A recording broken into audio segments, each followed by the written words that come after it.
Nope,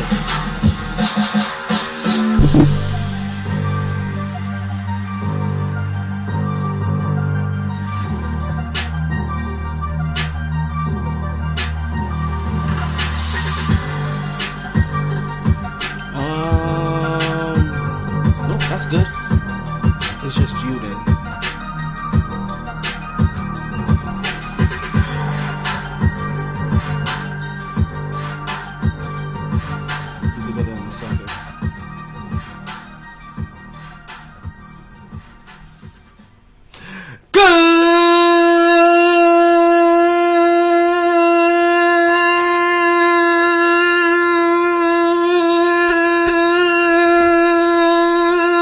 Evening, and welcome back to another edition of the MyT Sports Podcast. Yo, I am your host and one and only Talent El Idolo Deportivo Taylor, aka Talent New Year. Save the beer, Taylor. It is another Fuego day in the hottest city in the world. We're coming at you live and direct from South Florida, directly from the MyT studio located at Tamarack. You know where we at. Oh, it's another beautiful day. It's another beautiful day. It's officially February 10th. It's just about 9:57 at night. Hey. Well, I know what you're already thinking. Listen, just let it be, okay? Like, how, whatever you feeling, whatever it is, like, just go ahead and let that be. Right, it's just what's going on today, right? But we got a big show for you guys. We got a really big show for you guys today because, apparently there's no peace in Brooklyn. We got a Blue Chew promo code for you guys coming up, right? Apparently they said that you can't go back home, but the last time we heard that, I think you know where this goes, right? I said I'll tell you a little bit later, right? I'll tell you guys just a little bit later why exactly I was running a little bit late. I got in my own way. I really did. I got into my own way big time. Also, listen, we're gonna talk about our Super Bowl pick, or actually based off what's been going on this week. Like, what Super Bowl? If you guys have really been paying attention, right? Also, we got the birthday shout-outs coming out at the top of the podcast. I'm already tagging the people that we need to go ahead and give the birthday shout-outs to. So we got that coming up at the top of the show. All right, we got the NBA free agency taking over everything. We have prop bets. Oh, I forgot about the prop bets. I really almost did forget about the prop bets. Listen, we got, thank God it's Friday, a little bit of TGIF. Maybe we do some what's trending. Maybe. That's a really big maybe. We'll see what we get into. But don't worry, you know what we say here on the podcast. Excuse me, a lot of mercy. Regardless of the time and regardless of the weather. Hey, coach, help us out a little bit. You play to win the game. Hello? I mean, it's really always a blast on the MyT Sports Podcast. But you know what we like to do here? We get back at it like a sports fanatic on the MyT Sports Podcast. Hey, let's go ahead and get these birthday shout-outs. Because, listen, we're going to get these birthday shout-outs in and out the way. Because last show, things got a little out of hand. Like, we was on one. We were all on one. That's good. I'm trying to get the game on. Where's my remote? I really just had this remote 2 seconds ago, and I've already misplaced it. Isn't that the life of all remotes? Like, you can swear you just had it in your hands, and next thing you know, you're ready to use it, and you're like, remote, wherefore art thou remote? I see the remote for the TV to the... Okay, if I'm seeing 3 remotes, then you're one of them. Okay, never mind. I was overlooking a remote. That was my bad. Oh, my bad. We're trying to get the Memphis game on. Not Memphis. Is it Memphis game? Maybe Phoenix. Who are we trying to watch? Dallas. That's what we're trying to get on. We're trying to get that Dallas game. That Memphis game, we peaked into that game. That game is a complete blowout. You know we like to keep a game on over here on the background every time that we go on air. So we try to make sure we have that up as well. Right, folks, we got a big show for you guys. Really big show. Really big show for you guys. Because there's been a lot that happened in the NBA. Like, you understand? We did the show on Wednesday. Packed up. paid my tab, used the bathroom. By the time I came out, there was complete breaking news. And I was like, hey, yo, you couldn't happen an hour ago? Maybe you would have helped the show get back on track. But no. You know what happened? We get lucky. We get super lucky. And today, we get a basically a day of free agency. A day that normally and generally will be surrounded and filled with Super Bowl talk. We're gonna get super heavy on NBA free agency. I cannot tell you. You know what? I'm going to tell you after the birthday shout-outs. Let's go ahead and get the birthday shout-outs, right? Because if you guys don't know, what we like to do is get a little birthday shout-out to everybody that had a birthday since the last time that we was on air. So if you know anybody with a birthday, right, you could go ahead and start tagging them, right? Start tagging them in the comments, start sharing the podcast with them, right? Definitely tag them in the comments. Drop their information in the comment section so that I can go ahead and give them a birthday shout-out as well. That's basically everybody had a birthday yesterday, everybody had a birthday today. And it doesn't matter where you're listening at, right? Whether you're watching us on Facebook, Instagram, whether you're watching on Twitter, you're watching on Twitch, you're watching on who am I forgetting? YouTube. It doesn't matter where you're watching, anywhere that you're watching at. Excuse me. Right, you go ahead and you drop the information and we'll be able to see it. It doesn't matter where you're listening at either if you're just listening to the podcast. So you could be listening directly live on Podbean or listening on the website, right? Either or. I haven't talked about the website in a while. Actually, you know what? Scratch the website. Website's under maintenance. Just remember that. For all my website holders, you know what that means. Right, so if you're just listening to the podcast, right? I mean, if you're listening live on Podbean, then you go to drop the information there. If you're listening to the re-air of the podcast, still drop their name into the comment section. Right? If I catch that information by the time I start the very next show, you know what? I'll go ahead and give them a backdated birthday shout out or a belated birthday shout out. I guess that's really what you call it, right? Because listen, it doesn't matter if your birthday was yesterday, right? Today is your official birthday shout out right here on the MyT Sports Podcast. Hey, yo, DJ MyT, because I don't want to hesitate. I don't want to waste any more of the good people's time. I don't want them to think this is going to be a repeat of yesterday. No.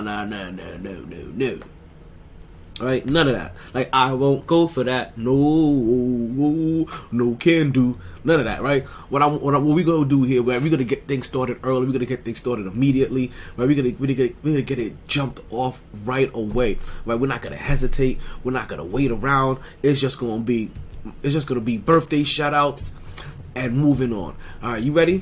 I'm ready. You ready? I'm ready. You like that? I like that. You like that? I like that. You like that? I like it. Cause yeah, it's your birthday. We said it's your birthday.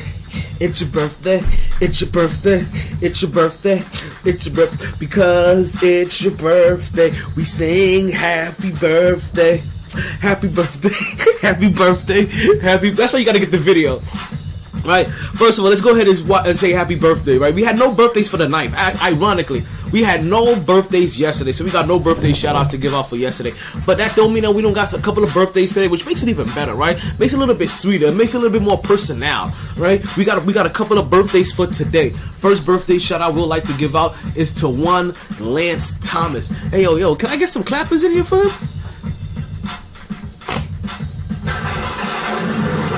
There we go. Right, Lance Thomas. I actually know Lance. This ain't the Lance Thomas I used to play for the New York Knicks. Not that Lance Thomas. Lance Thomas I actually know from my days with Connecticut School of Broadcasting. Right, back then we were classmates. Was it during that time? Nah, Lance wasn't in my class. Lance was, I think, in the class or two to follow. I think that's what it was. I think I may have just went to his graduation. I went to that class graduation. Just to show more support. You know what I mean? Big them up. Let them know what's going on out here in the real world and how tough it is, you know? Can't have them going out into the real world all bright eyes full of optimism. You gotta let them know. You know, life's hard out here for a pimp.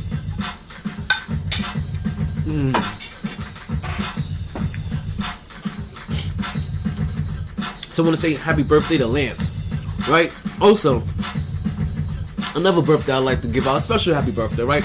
Because This is one of those birthdays that I actually regret that I'm not in more contact with the person. That's only because of my assholiness. Right, looking back at it, I realized that I was wrong. Right, for a whole bunch of different factors.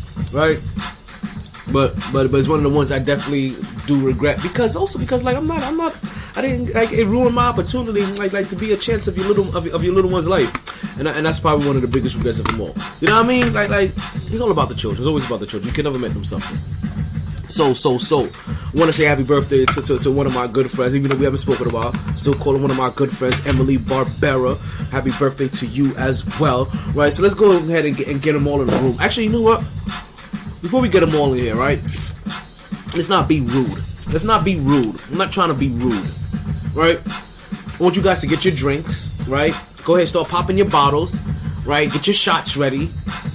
Right? Pour yourself, get yourself a nice beer. If you haven't rolled up a joint already, or you got a tail sitting there, right? Or you got a half a joint sitting in the ashtray, go ahead and pull that out. Go ahead and pack the bong real quick. Go ahead and pack the bowl real quick. Go ahead and pack the rig real quick. Right? However you want to do it. Pack the one hitter real quick. However you gonna do it, however you want to do it. Was this Dallas against Sacramento? No. Did I not pay attention to the other team just because I was so excited that I wanted to see what this Dallas and Luka situation was like? Because I didn't see his first game. I didn't see his first game in Dallas when after he decided to play, he wanted to walk down the street and have people follow him like it was a Pied Piper, like it was somebody's messiah. Yo, like the shit that he does, because that wasn't to like connect with the people. That was to feed his ego. Let's not get sorry, birthday people. Actually, I'm actually just giving the people, the other people some time and yourself some time to get your shots ready, to get your bowl ready. Like you see what we got working over here, right? You see what we got working over here. Like, you know, it don't stop, can't stop, won't stop, bad boy. Look at it, look at that, look at that, look at that. Like you understand? Like no homo. Like pause over here. Like yo, B, look at that. Shout out to Joker, yo. Like, shout out to graphics. Shout out to graphics. Yeah, shout out to them for real. We're gonna have to run the birthday shout outs back. Yo, I'm sorry. You know how this goes. We get kind of carried away. Alright, shout out to graphics for real, right? We're gonna have to see if they need a sponsor, right? Or if they need a ambassador or some ish. Pretty sure plenty of potheads already tried, but you know what? I guess I'll be the next one down to go down that rabbit hole. Alright, let's continue to go, right? Alright, one more time for them? I think we can do this one more time. We don't mind. You don't mind, right? Let's get them together. Let's get them right. Yeah, it's your birthday. We said it's your birthday. It's your birthday. It's your birthday. Because it's your birthday. We say happy birthday. Happy birthday. Happy birthday. Yeah. Happy birthday again to Lance Thomas and also to Emily Barbera. We want to wish you all a happy birthday. We hope you party hard, you enjoy everything, you regret nothing. Since it is the weekend, right? You get your weekend birdies on and you continue to stay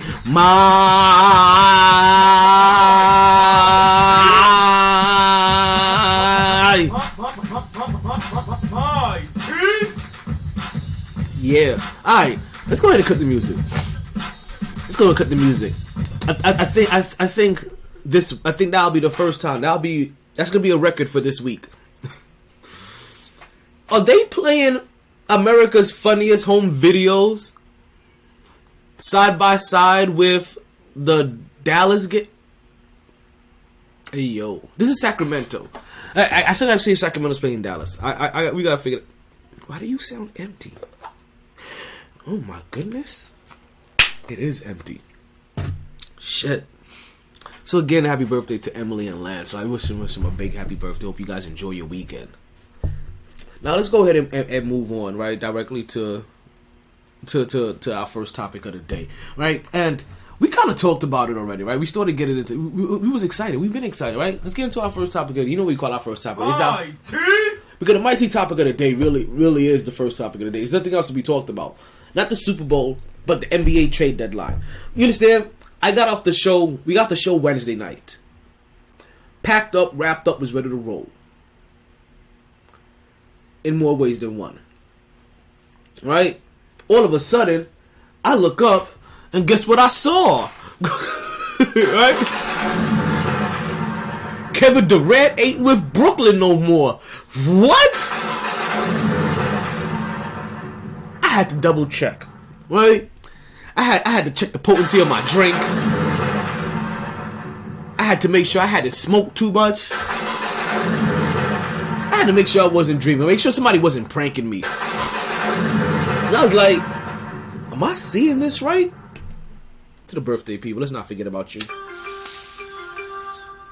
That's exactly what happened. All of a sudden, I'm hearing that Laffy Taffy, that Laffy Taffy, oh, that Laffy. You know what I mean? Like, all of a sudden, I check the phone, I'm looking down, I'm like, no, hey, yo, no doubt, it's for real, for real. Yo, Kev is no longer with Brooklyn. He's officially with Phoenix.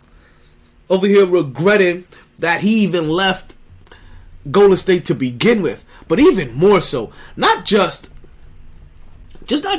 regretting that he even left Golden State to begin with, right? And the fact that he had to go through that whole entire debacle in Brooklyn, of all places. Brooklyn. When there was a perfectly good opportunity for Kevin Durant to join in. It is Dallas versus Sacramento. Ooh, this is going to be a good one. Yeah, we found the right one, baby. Right, but it's going to be a good one. But not only Kevin Durant going to Brooklyn, but the fact that he chose Brooklyn, New York, over. And listen, you guys see what I'm rocking over here, right? I grew up a Knicks fan, but this is my borough. This is where I'm from. Oh, I went out in public like this. You know, I don't care. Like, I don't care. Like, I don't care at all. I did not care. I was like, you know what? Fuck it. We're going to rock this in public, and whoever wanted, come and get it. Right? Because I also knew it was funny, too, basically what happened to Brooklyn. But so Kev, he could have done this in New York. But instead, he was like, you know what? We're going to Brooklyn. Because Kyrie Irving told me it's the cool place to be. Hey, Kev. I got a question for you. Don't you regret not coming to the Knicks? Don't you regret not coming to the Knicks now, huh? Sucker. Sorry. Don't you regret not coming to the Knicks? Like, seriously. Like, you know what I mean? Like, I'm from New York, and you know what? Tom Brady's a fucking bitch. You didn't have to do that. You didn't have to do that. Because you know that he's no longer in the NFL, so he's no longer even relevant. Actually, we can erase all Tom Brady drops. Actually, no, we'll save it for 2 years from now when he hops on the air, starts commentating games. Like, that's the only reason why that's going to be in there. But for now, we don't have to play another Tom Brady drop for the next 2 years. You know, that's a cause to celebrate. That's a cause to celebrate right there. That's a big, big cause to celebrate right there. You know what I mean? Like, shit. The ceiling is the roof. For real, for real. Yeah, if you're wondering, I'm still a Tom Brady hater. I can't help it. I'm gonna hate that man too. Listen, I'm gonna hate him the same way I hate Reggie Miller. Like, if I catch myself watching a game with Tom Brady's commentating, I am just gonna go ahead and mute it. Or these days, I'm even more blessed where I can go ahead and I can change the feed of the commentary. I don't even have to hear Tom. I can go listen to the all-women broadcast. Or I can go watch the Nickelodeon all-children's broadcast.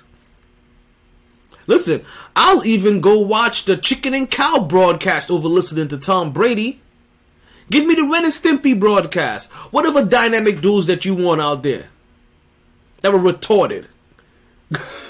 Give me the Cat and Dog broadcast. Who else we got out there? Give me Foghorn Leghorn, and give me that. Give me the Tom and Jerry broadcast. I'll take it all. Give me the Papa Smurf and Gargamel broadcast. I'll take that too. Yo, give me the Lionel and Mumra broadcast. Like, whatever. There's anything besides Tom Brady. I'll take the Dumb and Dumber broadcast. which is just going to be pretty soon if I keep puffing away like this. So the NBA trade deadline, they just basically took over everything. It started Wednesday night with Kevin Durant being traded, right?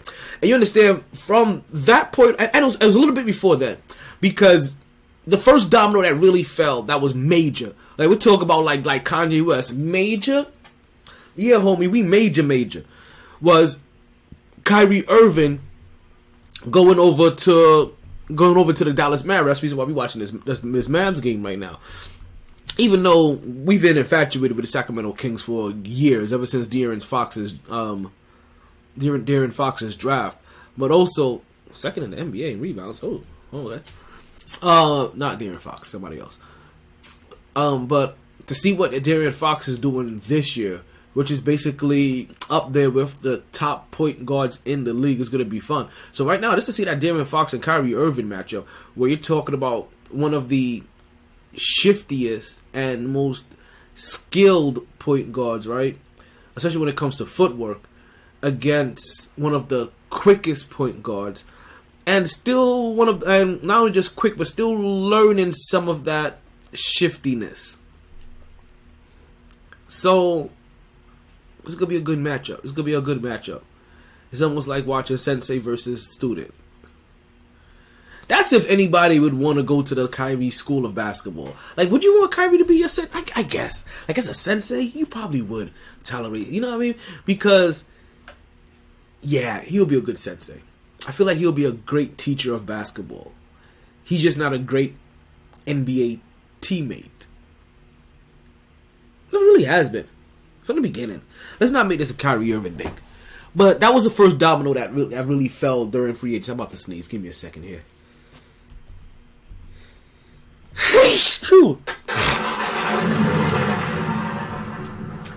I messed up the timing.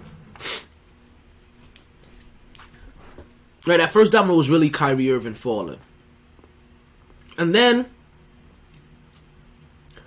Thursday morning at about 1 p.m., lightning strike twice for Brooklyn. And their other star,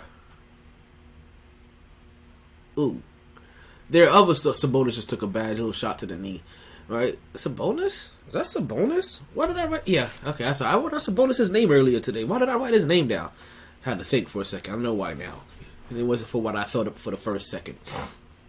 But so now all of a sudden, lightning strikes twice in Brooklyn, and they now 1 o'clock in the morning. We get a little Woj bomb. Kevin Durant to Phoenix. And I'm telling you, I couldn't believe it. I honestly could not believe it. And part of me is also glad. Nah, I'm not glad that I did this. That I didn't go to that. That I didn't go to sleep and woke. That I would have went to sleep. I was gonna say that I didn't go to sleep and woke up. Blah, blah, blah. You know what I'm trying to say. Part of me for a second was like, you know what? I'm really glad I stayed awake for this. Right? Because part of me for a second was thinking, you know what? I wonder if I would have felt better if I would have fell asleep and woke up to this news. Listen, it would have been a jolt of energy for me to hold it to the rest of the day. But you understand, like, I've been wired since Wednesday night. Since we've got off the air on this podcast, I've been wired because I just been waiting to get here. So right now, this very moment where we could yap it up. Yeah, I see the comments flying in here. Yeah, at this point in time, Phoenix Suns definitely have to be a favorite. Like you gotta have to picture them a favorite at this point. What's going on, Marvelous Nips? Hey, yo. Shout out to you. I see you on the Podbean calling line. Don't forget, folks, if you would like to call into the podcast, there are 3 ways that you could call in and actually join the show if you would like to hear your voice on air. All right, we're talking about, and we say on air because we do record this live, right? That's why I got one take wonder over there. There's no retakes. We don't go back and edit this. Like, there's none of that. Like, you get this as raw as it gets. So you see that sneeze that happened a couple of minutes ago? Oh yeah, that's there, right? That nose clear that happened a couple of minutes ago, that's gonna be in there too. That's that. Is that flavor in your ear? Like, everybody over here trying to make everything sound all nice and perfect. Like sometimes a little flavor don't come onto the podcast. Listen, you gonna get your Craig Mack on. There's gonna be some. For a second, I was thinking Busta Rhymes. There's gonna be some flavor in your ear. It making me hungry. The sandwich. party wings with fries. We got the sandwich. We got proper fries. Crispy fried chicken chunks, pickled slaw, fuego tangy spicy mayo. Oh, I'm getting hungry. House-made buttermilk ranch dill pickle served on top of red stuffed. Hey, yo. You know, they got the standard crispy chicken thighs, pickled. Okay, yeah, that's whatever. That's just a sandwich. And then the party wings with fries. Yeah, that's just chicken wings. But red stuff. Wait, something crispy fried chicken. I got a water bottle in front of it. I'm over here trying to see my own screen. This is what they're promoting right now. This is for the Sacramento Kings game. Like when you're watching locally, all dishes can be hot or not. It's the bottle of Bro Stand in section 201. So listen, I know nobody at the game should be listening to my voice, but if you're in the Sacramento area, or if you think about the Sacramento area, stand 201, go there. The La Bo Stand, Nash's proper. Go check them out, because whatever they had, that food looked fire. I'm telling you right now, that right there made me want to hurry up and finish the podcast, so I can go to like the Taco Bell or something and get something cheesy, beefy, greasy, and disgusting, and come over here and go back home and be a fat ass. Wait, what time do I work in the morning? Speaking of all that, I gotta work in the morning. Oh, I mean, maybe in the afternoon, 2:15. Oh, we got plenty of time. But knowing me, I'm gonna try to pick up a shift in the morning if I don't work till 2, I'm gonna try to pick something else up in the morning. See if I can double this up. Upgrade to the new version of the app. Of course, you need an update right now. Let's go ahead and get that updated while we finish up here on the show. Okay. So, that domino fell Thursday morning, right? Like I said, now Thursday morning is also the same day that the NBA trade deadline is finalizing. By 3 p.m. that day, all trades need to be in. And I started mentioning this earlier, but I love it, right? Part of the reason why I love it, because in a very indirect way, it throws shade at the NFL, right? That the NBA free agency happens this week, because this is NFL's kind of like pseudo bye week, right? Excuse me. And we've gone a whole week or so without talking football. And we were supposed to jump into this week, right? And really start breaking down all of the stuff happening to the NFL. But then what happens? Kyrie Irving happens. And then 2 days later, within 48 hours, what happens again? Oh, Kevin Durant happens. But not just that, right? They helped. Like Kevin Durant and Kyrie Irving really helped, because then it made all of the other names really matter for some reason, right? But it added to this massive pool where 10% of the league was traded. It's crazy, right? Can you imagine that? Like, seriously, just imagine that. And don't you guys forget, if you ever catch the show at Sharky's, that we do have a live raffle that we do at Sharky's. Not only do we do a live raffle where you can win a gift card at Sharky's, but we also do MyT trivia, and during our trivia you can also win prizes as well during the trivia. The prize for the raffle has been lately a gift card to Sharky's, and that is happening on a weekly basis. And the raffle, not the raffle, but the trivia, the prizes are the prizes. You guys gotta know what the prizes are. I'm not gonna tell you guys on air what the prizes are. That's something that you have to see, witness, and win to know about. Now, back to it. You realize 10% of the league was traded away. If that isn't buzz enough in itself, then let's add Kyrie Irving and Kevin Durant and Brooklyn to the mix.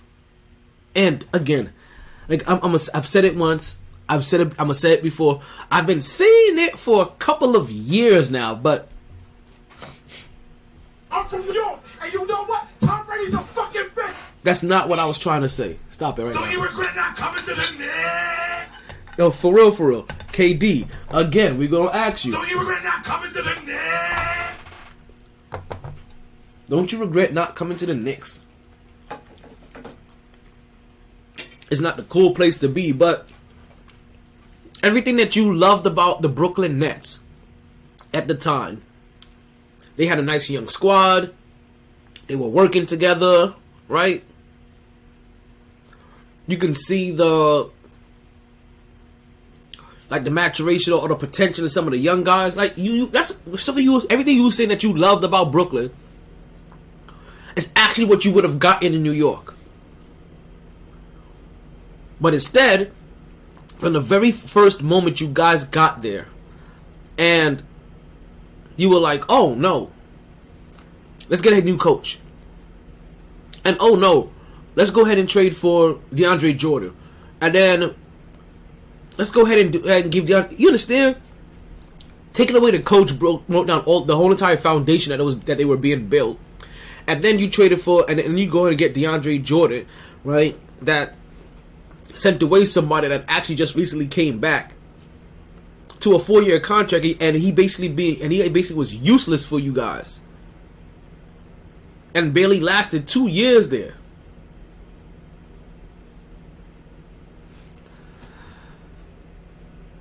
So you had the opportunity. You had the opportunity, but you know what? So you're not coming to the net. And that's on you. Now the beginning of this year started off weird, right? For Brooklyn, because I didn't know about Brooklyn yet. Let's not even get into that. Let's stick with NBA free agency for a second, and how crazy their buzz was to help take away from the Super Bowl and Super Bowl tour. Like, unless you're just a football fan and you are specifically headhunting everything football to consume as much as that of that as possible before the actual Super Bowl starts, unless you're that person, right, then you probably wouldn't have noticed. But if you listen to a general sports program, kind of like what this sports, you know what I mean, even what this podcast is, even if you specialize, even if you're regional and you specialize in Miami Heat sports, or you specialize in New York sports, or you specialize in Dallas sports, or LA sports, this movement here, what happened, listen, or Philly sports, or Kansas City sports, these movements were so big that you almost couldn't ignore it. And it wasn't even just those movements. Also, what happened this week, LeBron James breaks the all-time scoring record. There's a LeBron James watch that is literally happening the same time that the NFL has their bye week before the Super Bowl. NBA just kept on coming and coming and coming and coming and coming. And I don't know how you ladies take it, right? But it just kept on taking shots to the face, and man, it got messy really quick. 10% of the league. 10% of the league. Hold on. You want to know something even crazier? Something even crazier? 43%, B. 43%. That's not 43%. 43. Just 43. 43. Second round picks were traded in a 24-hour time span. Just in 24 hours.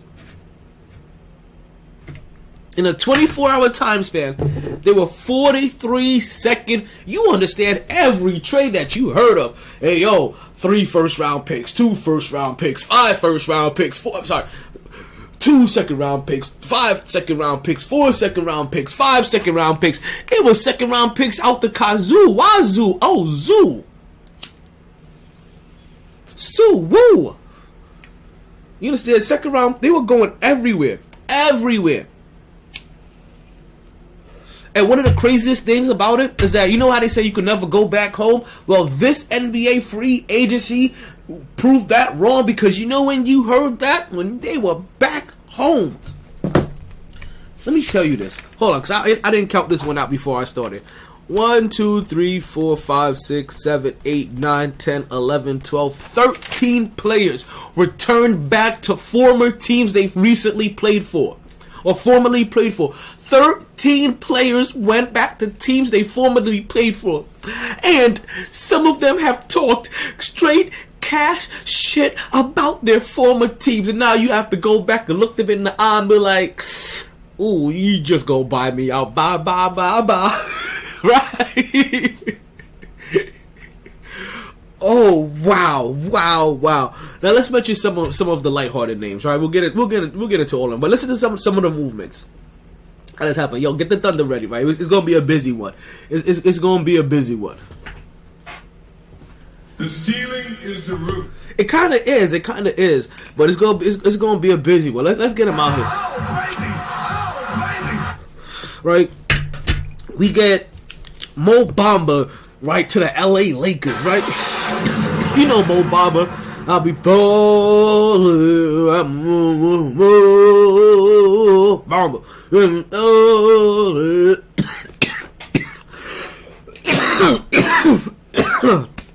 Excuse me, the throat was a little parched. It was dry. It was Sierra. Not a funky rush. Sorry. I just want to slide. See, I like it with the black, but I'm telling you guys, I'm seeing my hair on camera. I'm not done here. Your boy ain't done here. Don't ask me why. You done know. Don't ask me why, but you done know.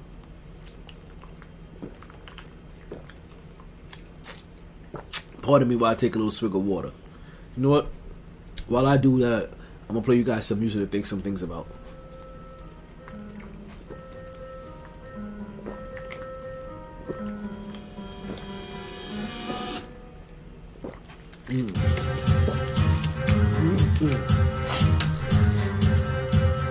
Alrighty, we got Mo Bamba going back to the LA Lakers, right? Actually, you know what? Let's say but back. I'm sorry, they did not go back anywhere. Right? But you have Mo Bamba going to the LA Lakers. Thank you. You have Sadiq Bey, right, leaving Detroit and going over to the Atlanta Hawks. You got James Wiseman leaving the Golden State Warriors and going to Detroit. Then we got Mikal Bridges. He's joining the squad up in BK. As I already told you guys earlier, we got Kevin Durant joining the Phoenix Suns. That was a Kyrie Irving joining the Mavs. That's another. We got the Rat joining the. We got the Rat joining the Orlando Magic. You have failed this city. They may buy him out. I'm not quite sure. I think I heard rumors they may buy him out. You have Michael Conley going over to the Timberwolves. And then we have Josh Hart. Even though you guys see me wearing a Brooklyn shirt, you got Josh Hart going where my heart really lies, and that's to the New York Knicks. And just because it's personal, that's the top tier. MyT. Right? Told you though. The ceiling is the roof. Alright. But obviously the big news isn't what happened with the New York Knicks. Obviously it's what happened with the Brooklyn Nets, right? Because this season started with the Brooklyn Nets damn, that's not even a halftime show. This is just doing a commercial. They got the step team out. So it look like a high school step team, but they got the step squad out. You better start getting into little drummer boys. Beat your drum, little drummer boy. Yeah, get into it now. Bum, bum, bum, bum, bum, bum. Bum, bum, bum,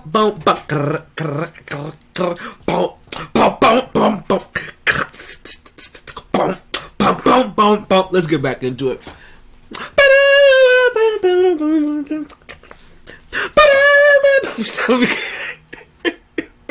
Your boys, that's what you guys gotta watch. If you listen to the re-air, that's what you gotta watch. And I ain't gonna lie to you, a lot of times you guys get the YouTube video, and you may not even get the audio video for some of these, which is crazy. Your boys wildin'. All right, let's get back into it. Right, and don't forget, you guys can join the conversation if you guys want. Right, don't be shy. You guys can call into the show. You can call into my phone line, call in through the Instagram line, or call in through the Podbean app. Either or. So if you got my number, you already know. If you got my IG, you already know. If you got the Podbean app, you already know. You done know. Listen, there's 3 easy ways to join the show. Or you can just type in your stuff. I'll see it. I'll talk about it. If I like it, you know what I mean? I even pop it up on the screen, let people know, like, hey, yo, so-and-so said this. And we're trying to solicit me, though. Like, I see you guys soliciting me. Like, let's you solicit me with pum-pum. Like, don't be trying to do joking. Oh, man, I'm wilding.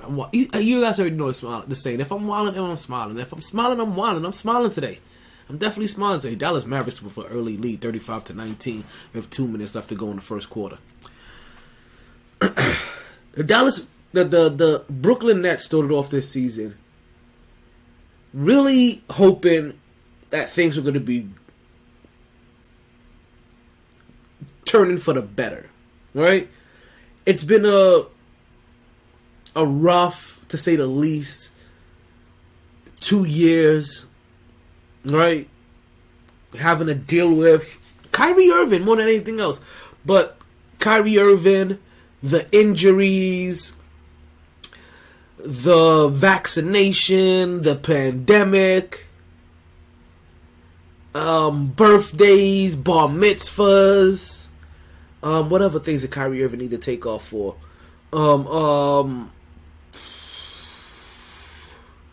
What does that thing called what is that thing called that Aaron Rodgers is going on?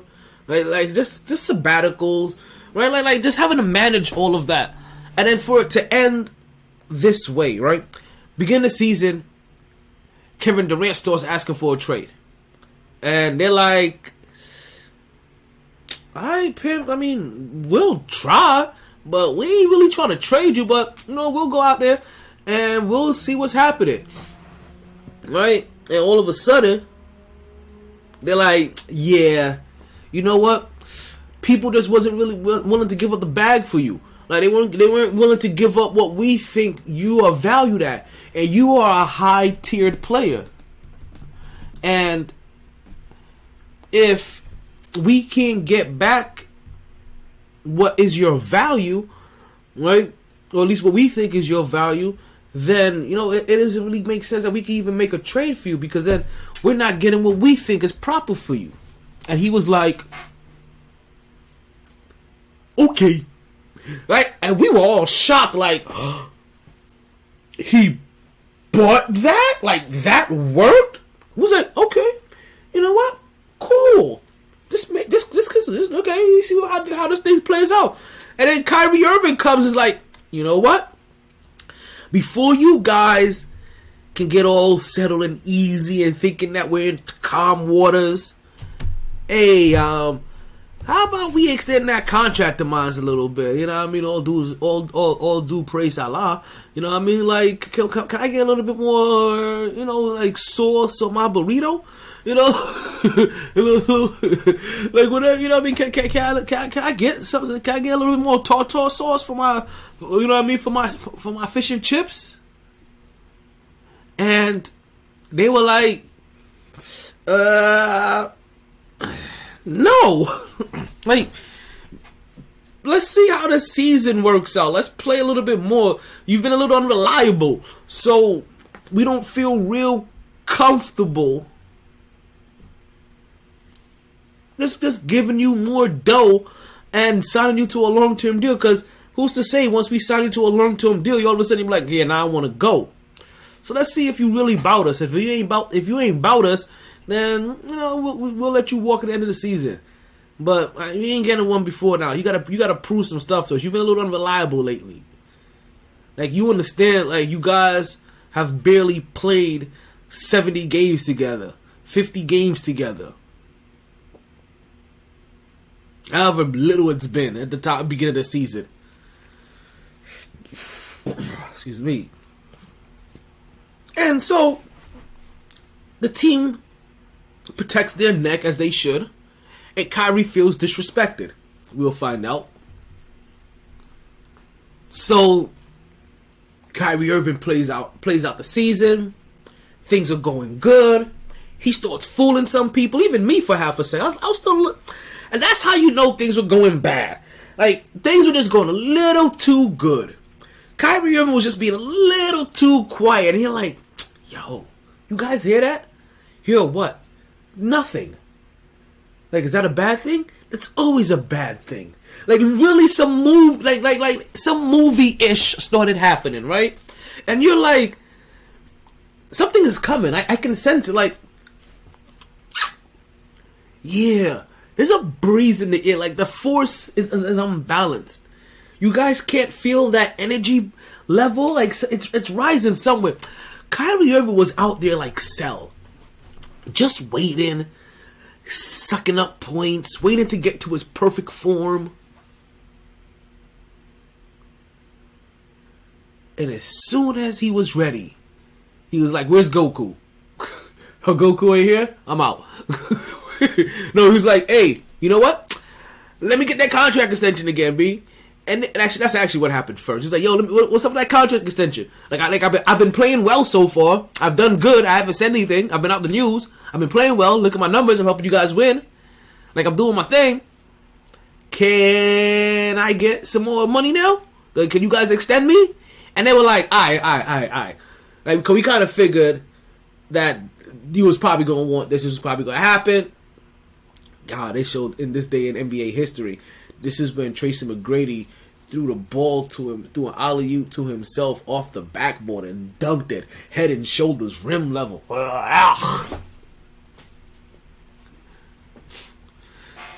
And that's how I used to like those baggy jerseys too back then, because that shit used to move in the air with you. Like, you had long hair, that shit would just be flowing like. Alright, let's continue. So they're like, you know what? We saw this coming. So listen, here goes your papers, right? Go look this over. You tell me what you think about it. They were like, here goes money, here goes years. Yo, under Mike Brown, Kings offense at home. Hold on, I gotta move this water bottle. Let's see. They're first in points, second in field goals, third in three-point field goal percentage, and some other stuff. Yo, for real. Like, I think I mentioned this last week or so. And this is my fault for not paying attention enough. But I got into the point where I realized Mike Brown can definitely be up for Coach of the Year. If this team continues playing the way they're playing and ends up being the second best team in their division, but being the best team in Cali, understand, the Sacramento Kings could be the best team in Cali. We're talking about better than the LA Clippers with Paul George and Kawhi Leonard. We're talking about better than the LA Lakers that has the great LeBron James and Anthony Davis and no longer Russell Westbrook, D'Angelo Russell, but also so far they've been better than the team that had Russell Westbrook, LeBron James, and Anthony Davis, and also better than the team in Golden State that has Stephen Curry, who's currently out again with a leg injury, but has Stephen Curry, Draymond Green, and Klay Thompson, and Jordan Poole. Right? And the Sacramento Kings, who I guarantee most of you can't mention more than 3 players on that team. If you can do that. Listen, it may be a little bit tough for me too, and I watched them all the goddamn time. Because as I think, the first thing that pops in my head is really De'Aaron Fox and...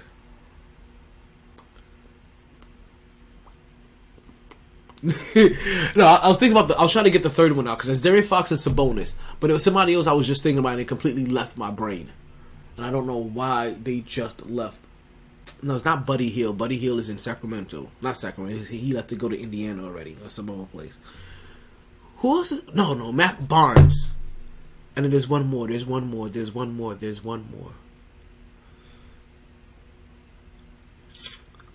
It's a young cat. Who am I thinking of? Nope, they traded Tyrese Halliburton. Off night. Davion Mitchell. That's my dude. That's the guy I'm thinking of.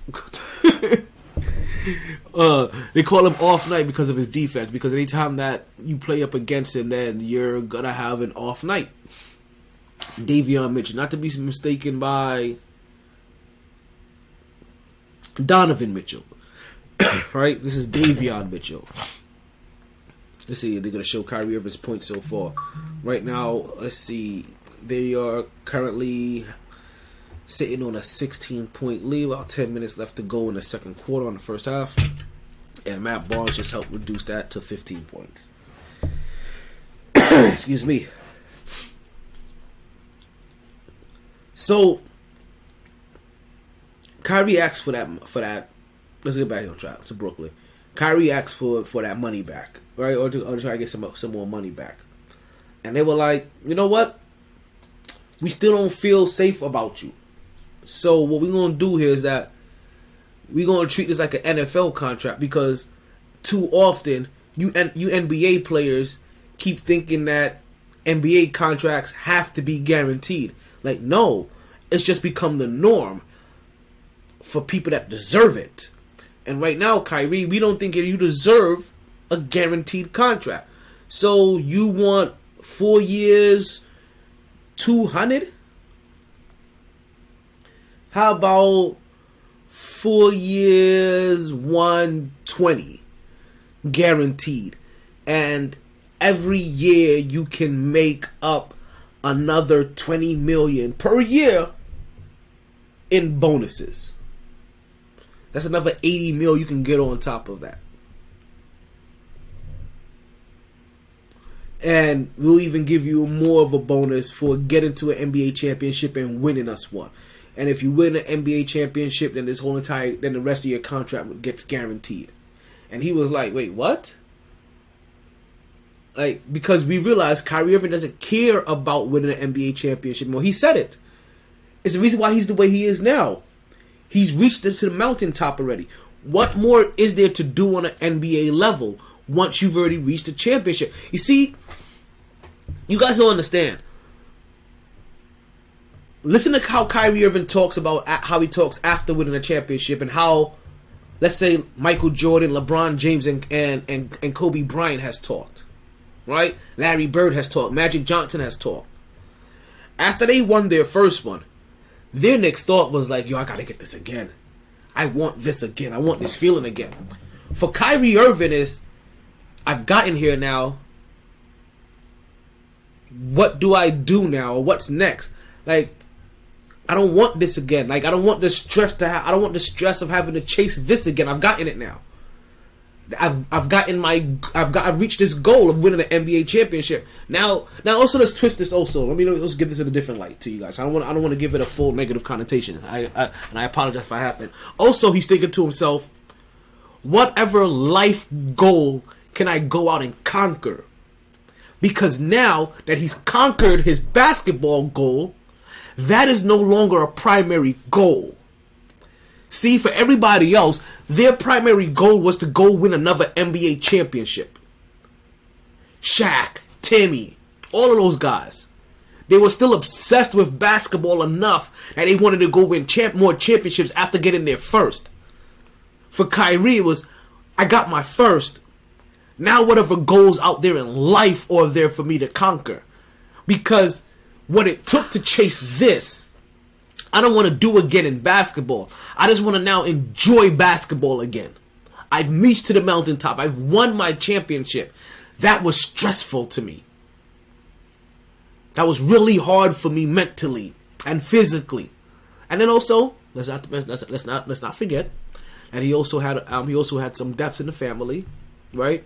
And as a death in the family as a young man, when he's coming into oneself, part of that, he's like, okay, where else can I seek oneness from? Because I'll have it here in basketball. I've gotten all of that already.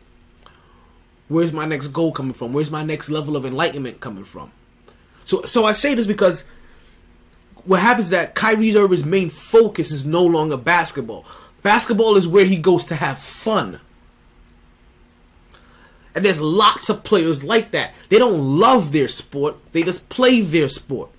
Because they were 6'2", because they were this, because their uncle played, because their dad played, because their auntie, their mom played. Because they have the genes for it. because they're 6'10" and light skinned. As you see with Ben Simmons, some people they just don't have the love for the game. They love the game of basketball. They love the fame, they love the fortune, they love the money. They don't love the game. And so that's why there's a very few. And that's the reason why when we see the Kobe's, when you see the Shaqs, you see the Kareems, you see the, like even the guys that are obsessed over it that didn't get a chance to win it. Like, you knew they were still obsessing over it. The Patrick Ewings, the Charles Barkleys, the Reggie...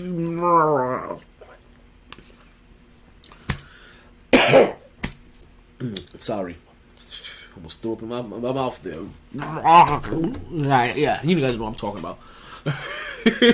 Right?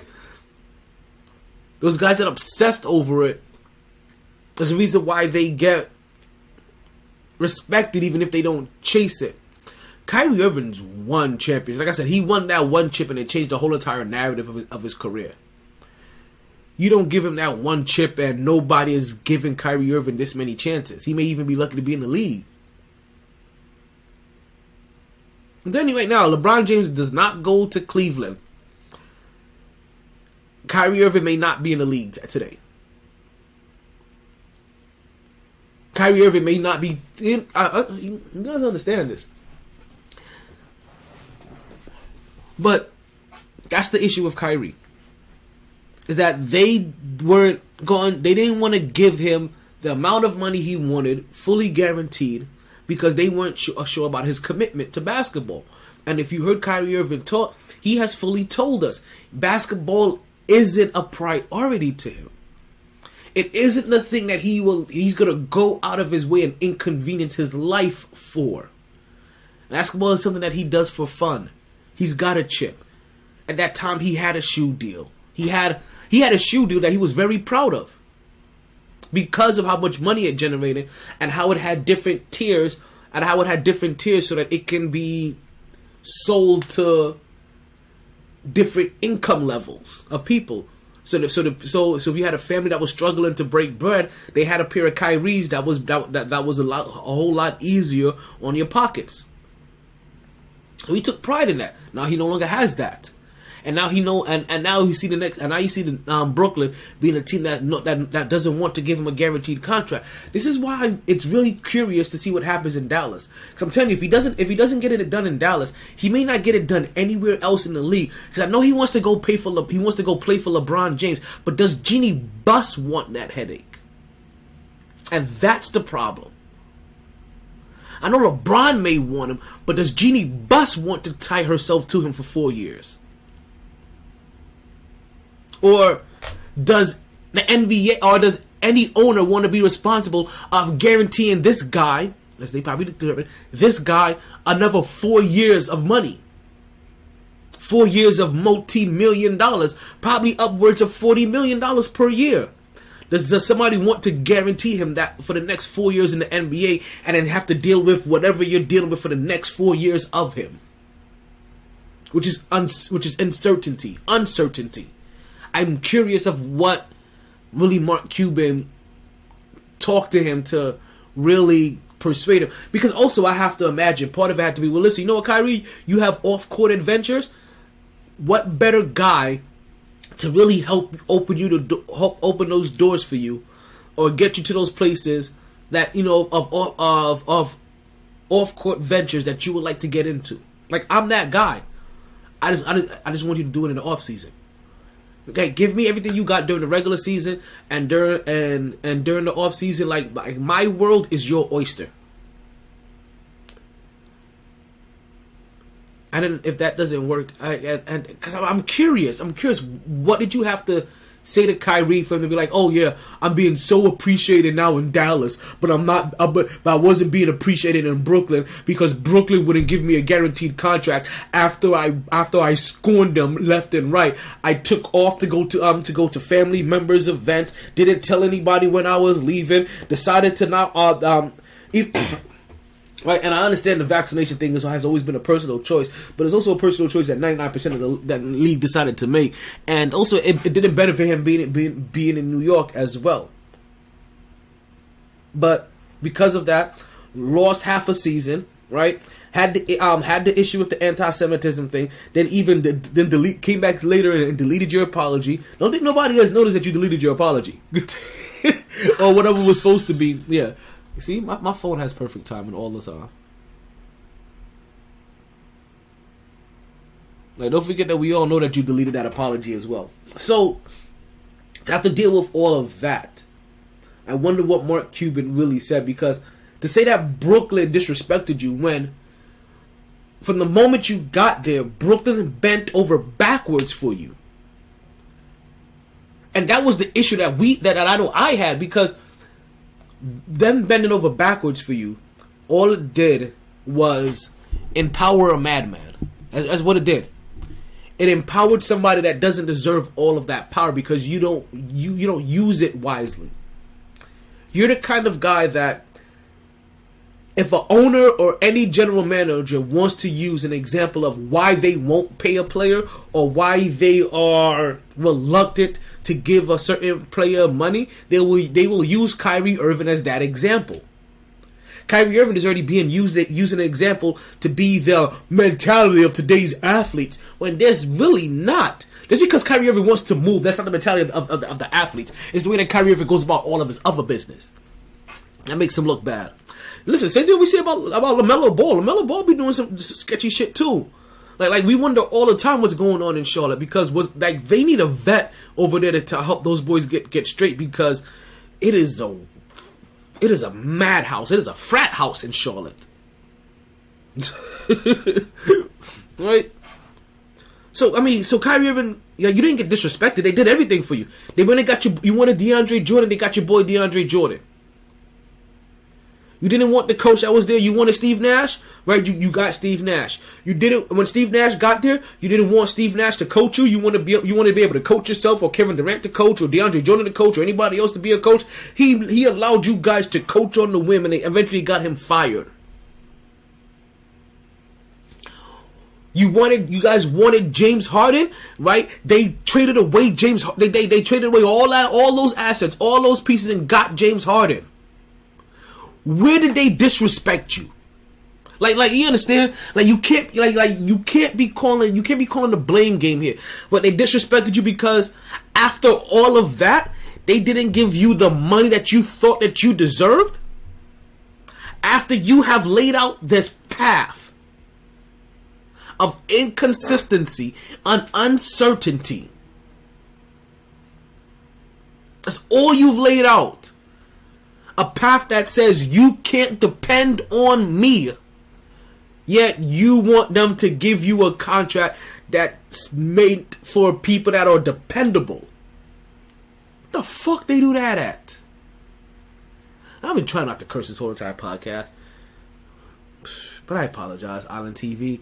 Like, you guys just had to bleep that part out if I get this one over to you. Big shout out to Island TV, right? Island TV, we trying to get some big things done over here with the Mighty Sports Podcast. Let's go ahead and give them a shout out. Right, whether this gets over them to them today or not, or this gets over to them or not, gets over to them tonight or not, today or not, tonight or tomorrow or not. Like, big shout out to Island TV. Forgot I wanted to give this time. Not until I cussed a while ago and it resonated with me that I remember I wanted to give this to Island TV. So Island TV, big up to you. Yo, big shout out to Island TV. Right? Where all of the islanders come right to get them voice off. Sound off. Like, pulls off. And I up. Let them. You know what? Let's let that one slide by. So yeah, Kyrie Irving, you can't be like you really are the boy that cried wolf. Like you're trying to play the victim here. When if anybody goes and looks at your track record from being in Brooklyn, they're like, yeah, you ain't the victim, and you got everything you deserved. Like you got everything you deserved and more. And I'm not talking about like in a negative way, like you deserve that kind of contract. No, you got, in your eyes, up until that contract, you were getting everything that you deserved. You thought you deserved. They were making the moves you wanted to make, bringing in the people you wanted to make. You deserve that, right?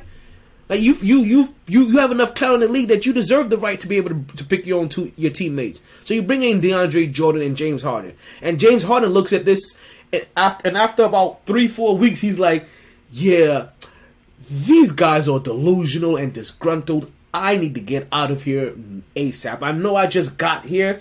I won't do this if I get to Philly, but I need to get out of here." Or maybe Kyrie Irving said to him, like, "Hey, yo, what's going on, Holy Chef? What's going on, Poe? My bad, tripping." Like, but maybe Kyrie said to James Harden, like, "Hey, yo, come here first, right? These guys will do anything we want them to do. Come here first, play for a little bit, and then if you don't like it, then bounce and go to Philly. Well, any means necessary. Let's do what you got to do. We got this franchise wrapped underneath our little finger. Like technically, you got what you deserve because those guys coming here was what you wanted. So it's what you deserved, or what you thought you deserved based off of your stardom. You wanted the coach going, and you wanted Steve Nash in there because you thought you deserved that. Now, the only time you didn't get what you thought you deserved was that contract. That's when you thought you were disrespected. But even then, you got what you deserved. Because you were a poor choice of talent, right? And listen, and the Brooklyn Nets were a poor choice of talent too by picking you to come to their team. You guys won one playoff series together. I see you. But wait, let me get some orange and blue hearts. Let me get some orange and blue hearts over there. You know I'm a Knicks fan. Let me get some orange and blue hearts. I know you guys see me out there. If you like the show, don't forget to like, don't forget to share, don't forget to follow, don't forget to subscribe to get that bing bong every time that we go on. But also, if you want to go show some love to your boy, drop me some orange and blue hearts in the comments. Like, that's how you show me some love. That's how we do orange and blue skies all day. Orange and blue skies all day.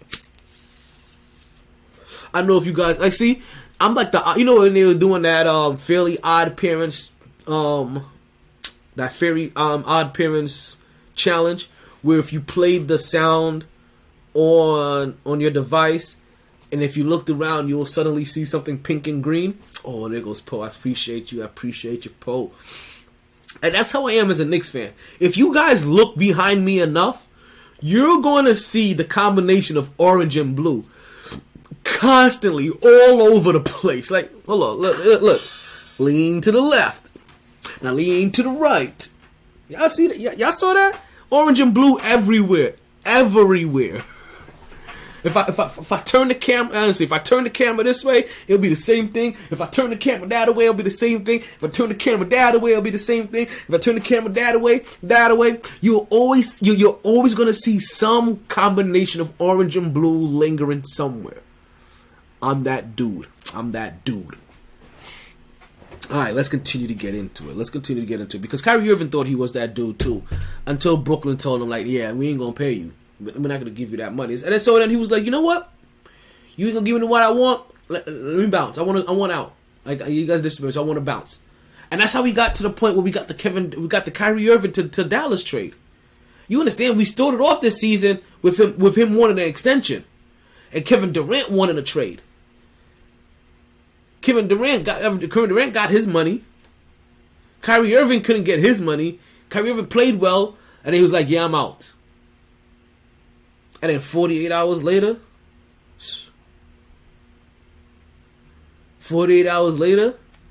after Kyrie Irving's in Dallas, in a place where he's wanted and not tolerated, where I don't think Kyrie Irving realizes everywhere that you go in now, you're being tolerated. Just until that one moment that you have one of your Kyrie moments, you're being tolerated. Everybody's just waiting for that other shoe to drop. It's all smiles and giggles. Like, yeah, we love you. And you're like, hey, yo, dude, like, we thought we had something going on here. Like, you gonna do us like that? Like, you said you wasn't gonna do this anymore. You said you stopped doing that in your last relationship. You still doing this? Like, chew with your mouth closed. Let me stop. Oh man. And we honestly thought for a second in Brooklyn that maybe, just maybe, the Brooklyn Nets would get back or get enough pieces back to build a team around Kevin Durant so that we could continue to win games. We knew we had they have a better coach now. They got rid of Steve Nash, the coach that they wanted. They actually got a real coach in here. The coach is actually doing good. A coach that can coach up young players to actually perform when those guys are either missing games, either due to injuries or because they need to sharpen up their tape line. Right? We really thought for a really small moment that, hey, yo, maybe Kevin Durant will stay and do something with this team, with this bench squad. And then Kevin Durant looked around the room twice, and he was like, so Ben Simmons still my second best player? Right? After, remember, earlier in the year, Kevin Durant was like, yo, this team's supposed to be good just because I'm on it. I know you guys may have just changed the people around now, but this is still the same people. Same caliber of people. And this team's just to be good just because I'm on it? Because as Kevin Durant, he's like, nah. Like, this team isn't just going to be a championship contending team just because I'm on it. And that was the very moment that you realize that Kevin Durant is never going to be LeBron James. Ever, ever, ever, ever, ever. The same way that LeBron James will never be Kobe or Michael Jordan. Right? Kevin Durant will never be LeBron James. And I don't, and listen, and people say that Kevin Durant may be the only person to have a chance to pass LeBron James. I don't know if he has that chance if he can't stay healthy. LeBron James's biggest ability isn't his scoring ability, his passing ability, his rebound ability, or his basketball IQ ability. No, it's been his availability. He's rarely missed games. Kevin Durant is going on like 3 seasons missed already. LeBron James don't got no 3 seasons missed. He may have it now in his elder years. You know what I mean? The geriatric times of his career. That's why I should be closing that window. Because, you know, all the little ass flies make it through, and next thing you know, you guys see me.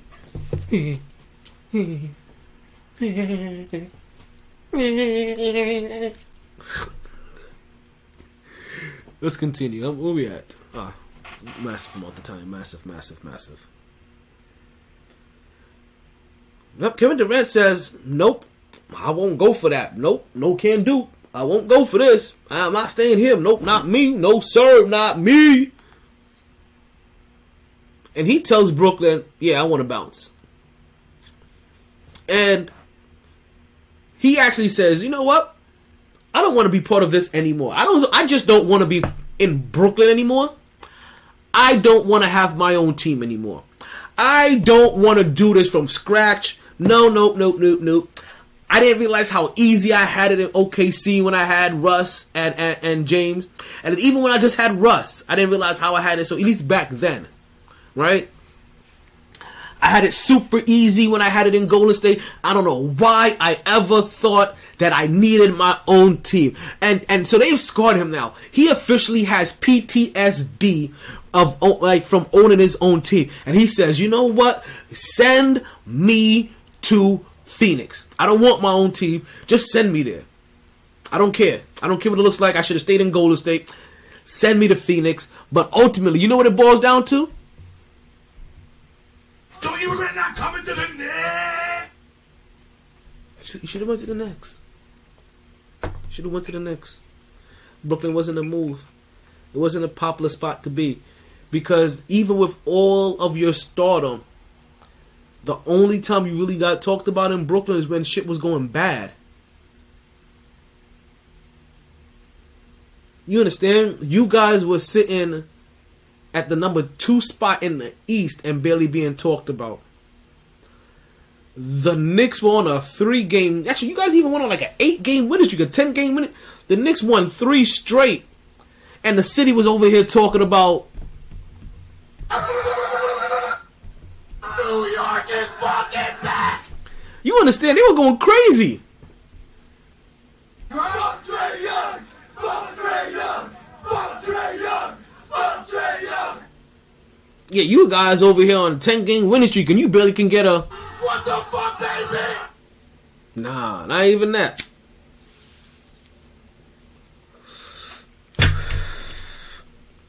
So it never was the right move. And now we catch him in Phoenix. And everybody in Phoenix is going to be held accountable except for Devin Booker. And DeAndre Ayton, obviously. But Kevin Durant got to win a championship now. With this team that you have in Phoenix and what they've done over the last couple of years, you have to win a championship. If you don't, oh boy, like the poop smear that's gonna be left on your face and on your legacy, that scent is gonna linger forever. But not just you.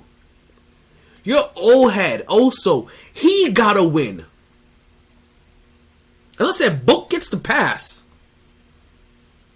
If the Phoenix doesn't win a championship, Book gets the pass. Kevin Durant, you'll never be able to live it down. Chris Paul, this would have been your best opportunity. Like, I'm sorry, you can't win with Kevin Durant and Devin Booker? With DeAndre Ayton being kept? That's who you can't win with? Then you were never meant to win. And you were cursed as well. And you've been leaving back cities filled with manure after you've left them. But because you go to a new city and you take a new shower and you help this new team prosper some, they forget about how you stunk in that other team when you left. You always leave right at that right moment. And then come back with some new fresh kicks. Right before somebody could actually look at you and be like, yo, you're the dingy one there. That Christmas money kick in. That tax money kick in. That BJ money kick in. Sorry, that HJ money kick in. My bad. You know what I mean? Like, something always happens. But if Chris Paul can't win, if you can't win with Kevin Durant and Devin Booker, oh no. You can't change to another team. You can't go somewhere else. There is nowhere else you can go to try to wash this thing off.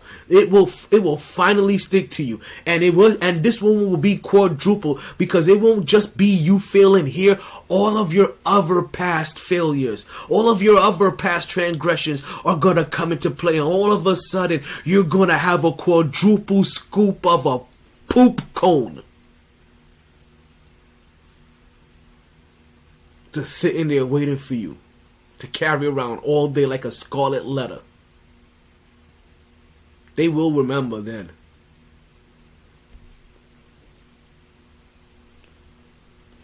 It's going to be interesting. It really is. It really is going to be interesting to see how this thing plays off, because it's funny that how this expectation is definitely been set for the Phoenix Suns.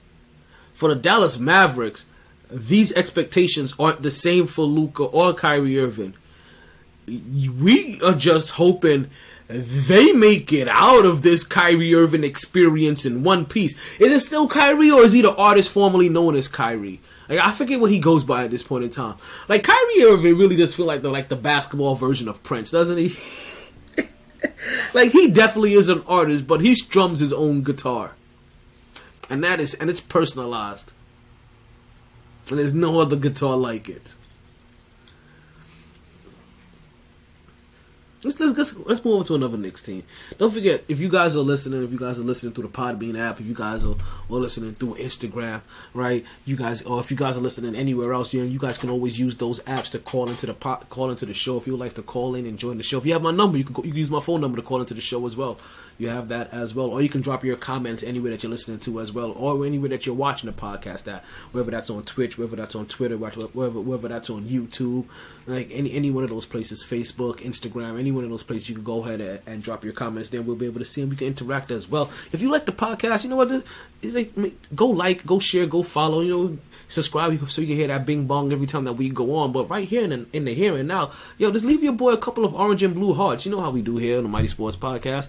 You got that love, show me some love, yo. Show your boy some love. Leave me a couple of orange and blue hearts. The sky's the limits.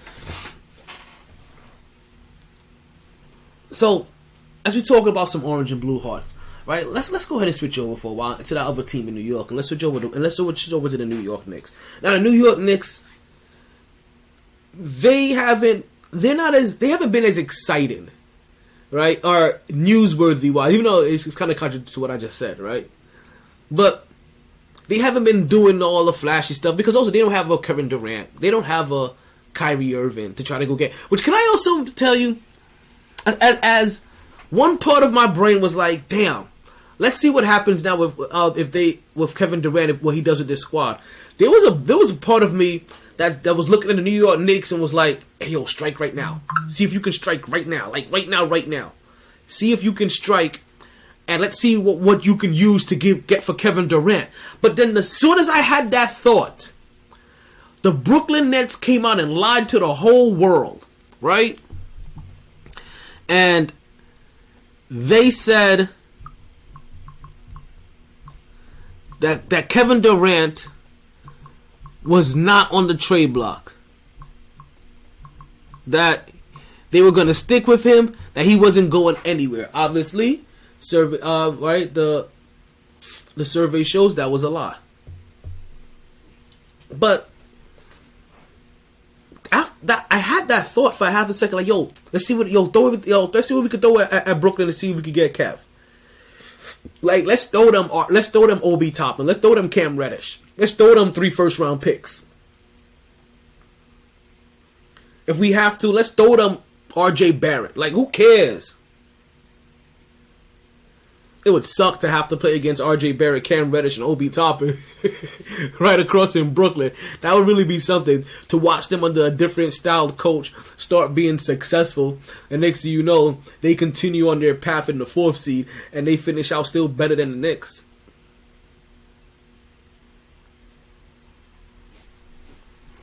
But that didn't happen.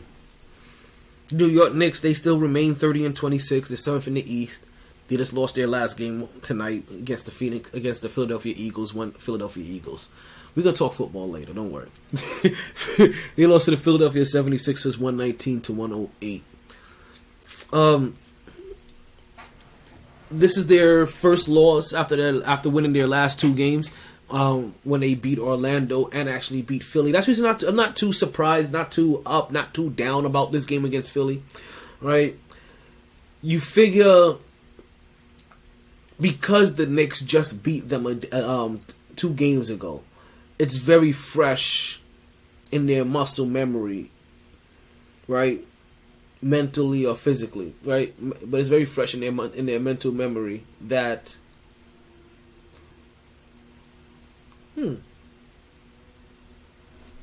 Sorry, I'm watching the halftime of the Sacramento game, and they're going through the points of LeBron James and them kind of milestone, and when he did 10,000, 20,000, 5,000, 10,000, 15, 20, 25, 30, 35, and I guess, we'll get to whenever he broke that. And a whole lot of these other ones were way more impressive. Maybe because he had a lot more athleticism then as well too. Right? He didn't have to just do a simple pick and pop kind of say, I'm just gonna go behind the speed and just swish. Kobe. Even LeBron James, when he shoots, he says Kobe. Like, even when Michael Jordan, when he shot, he said Jordan. Right? When Kobe he shot, he said Jordan. When LeBron James shoots, he says Jordan. he probably says Kobe. What am I saying? You know what I just said. So yeah, the Knicks beat Orlando in this past couple of games, 102-98, and they also had beat Philly earlier, 108-97. Didn't expect Philly to go ahead and take another L to them, and that's really what we saw. Maxey went off. Maxey went completely off.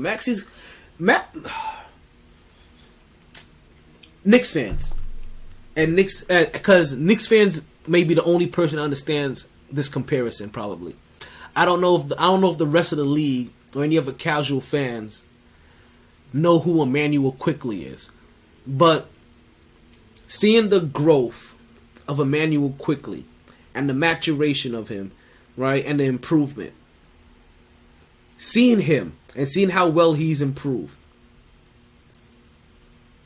and you're like, damn.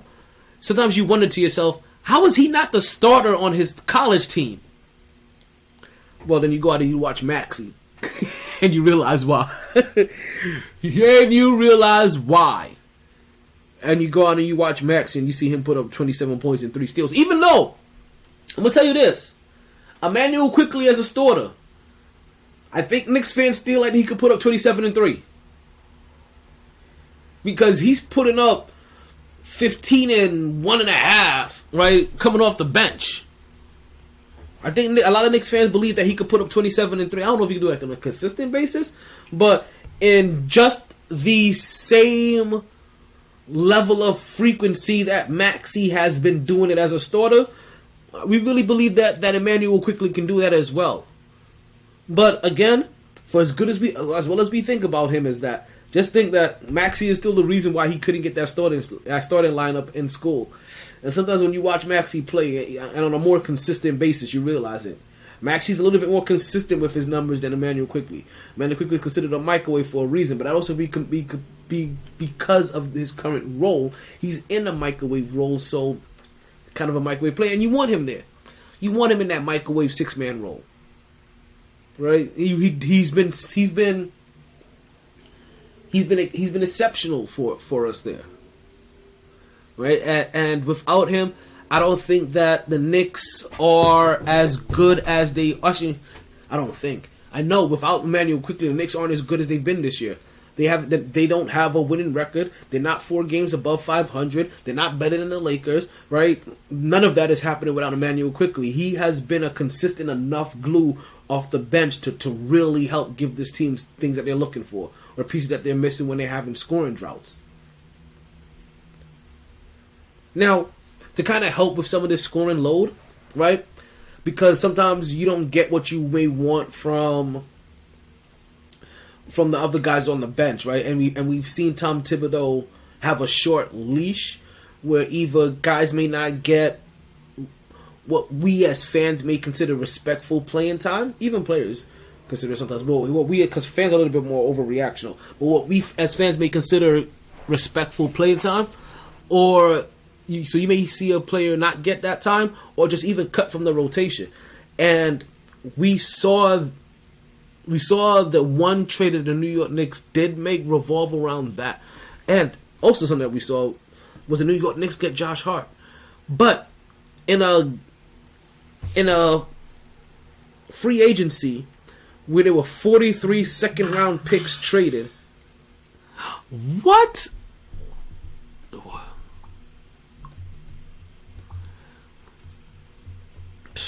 That makes no sense.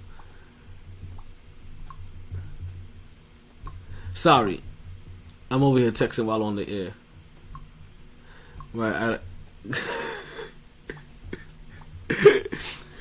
Oh man.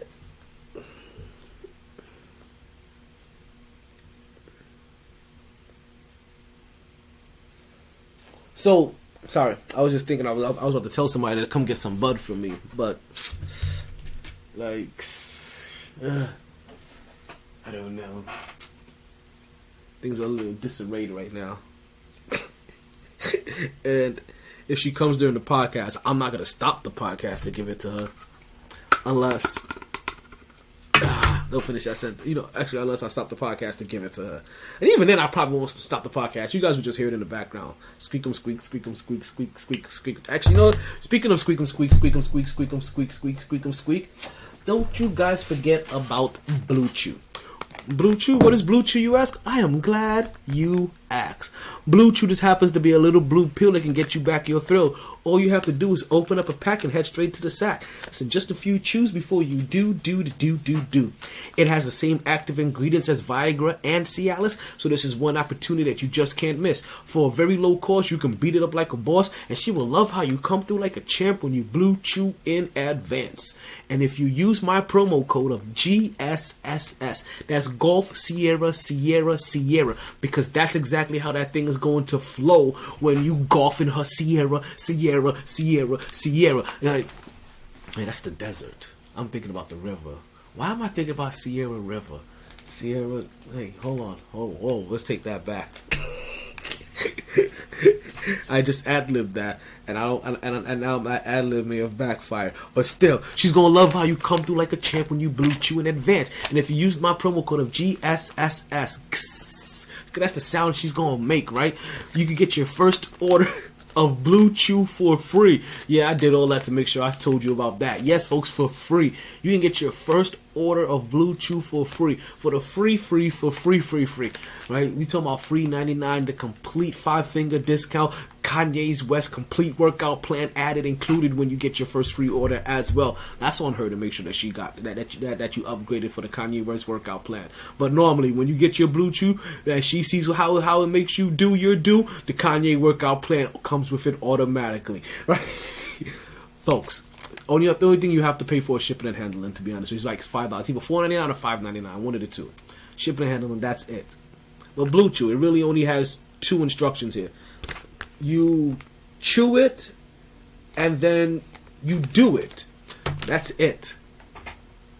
All right. If you like kung fu, then you pick up whatever style you like. That's jackhammer style, missionary style, doggy style. Like, you understand how whatever style that you like, that's how you do it. Whether you want to do it like LL Cool J, where you're doing it well, you're doing it like Lionel Richie, where you're doing it all night long. It doesn't matter.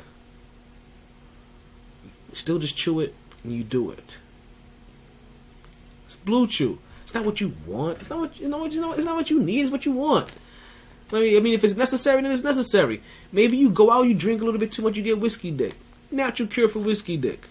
Maybe you talk too much shit every once in a while in the DMs, and you leave a little bit too often saying like, "Damn, like girl, this normally don't happen." Make sure now it never happens to you, girls. He's talking shit to you in the DMs. Never again. Make sure he does everything he says he was going to do when you give him Blue Chew. Listen, man, it's all about that thrill. Don't be stingy. Chew that little blue pill. Alright, let's get back into the podcast, right? Since we talk about, our Blue Chew, but we talking about the New York Knicks. We're talking about orange and blue. Right? New York Knicks end up getting Josh Hart. Now, everybody else out here is trading away second round picks. As I told you, there was 43 second round picks traded. Not the Knicks. Not the Knicks. Now, listen, I'm telling you right now, this is just how you know when a team just knows that you're desperate or you just want something really bad. Josh Hart, who we all will love Josh Hart. And hopefully Josh Hart will get playing time, because the person that he got traded for, we thought we would love Cam Reddish. And we thought Cam Reddish was gonna get playing time too. Apparently, oh no, on contraire, mon frere, we were wrong. But they traded away Josh Hart for Cam Reddish and Ryan Aradicono, who he never got any playing time. He was a prospect, right? So he doesn't really matter. Zvi Mikaliak. Well, again, somebody who doesn't get playing time. But that's still 3 players. And a protected first round pick. So when everybody's shifting away second round picks, here goes the New York Knicks that's trading away for a guy that isn't... There's so many names that probably could have deserved the first round pick. That isn't D'Angelo Russell. That isn't Kyrie Irving. That isn't Kevin Durant. That is... Man... I can go down. I don't want to give away everybody that was traded yet. But there's a lot of second round pick people though. And Josh Hart should have been one. Listen, hopefully we're gonna love you, Josh Hart. But you were still worth a second round pick. Now there is one caveat. It's a protected first round pick.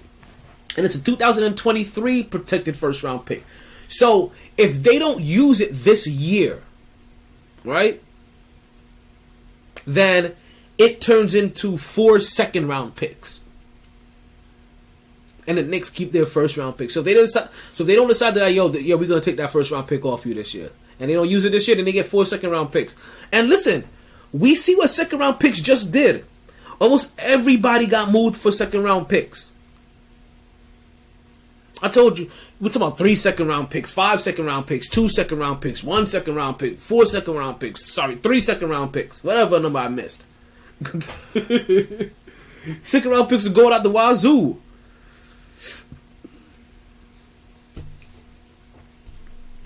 But the Knicks got Josh Hart. Josh Hart is one of those guys that we probably can give us some burn from the 1 to 3 position, not only on scoring but also on defense as well. If you guys were paying attention, well, you guys aren't Knicks fans, but there was a Knicks player that was really happy to hear that his former Villanova teammate was joining him. We'll talk about that a little bit later, right? Because before we even get into that, before we get fully into that, and we'll get into the Super Bowl. We'll talk about the Super Bowl in the last hour of the show, right? So as you guys know, if you're listening to the Podbean app, right, as you guys know, Podbean gives us about 2 hours of straight time, right, before we have to reset that feed. So we're gonna reset that feed. Everybody else will be hearing a commercial, but for you guys in Podbean, you're gonna lose us for half a moment. But don't you fret, don't you worry.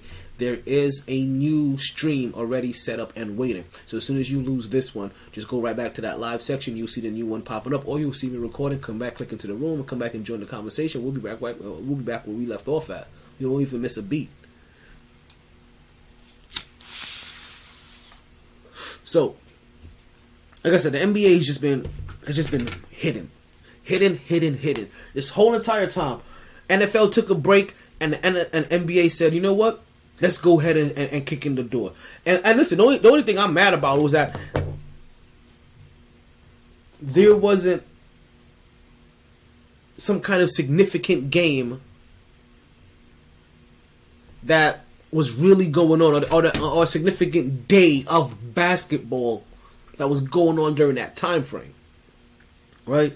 I think the next significant day that we may get is going to be Valentine's Day, but that's after the Super Bowl.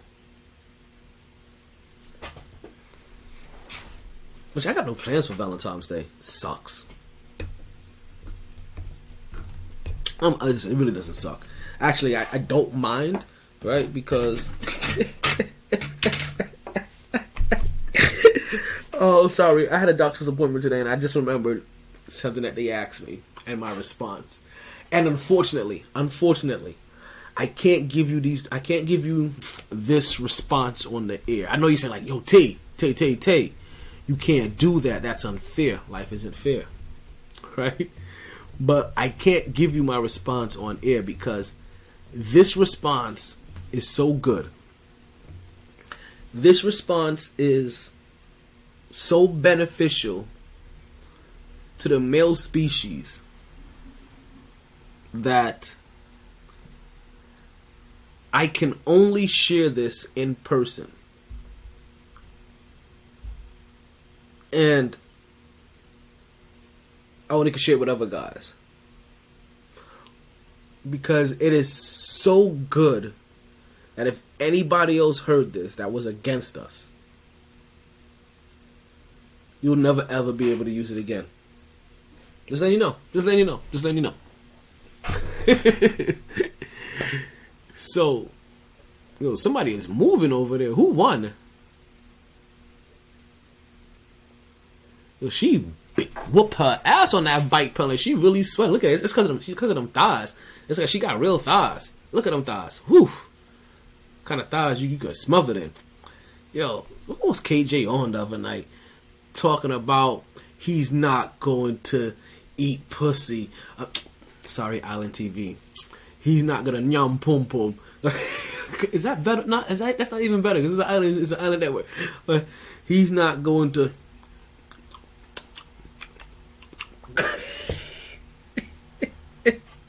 Right?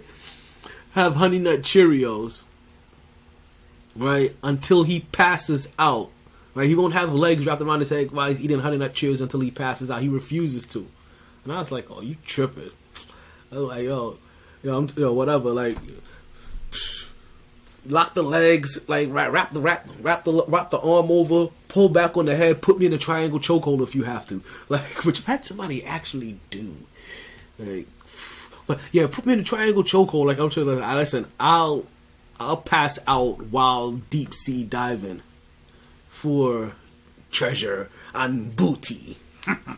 Well, no, wait, whoa, pause. I've never deep sea dived for booty. But let's not get it twisted. Like I was just trying to say treasure in another way, but then I realized that you guys may have thought that was actually booty, and I don't eat booty.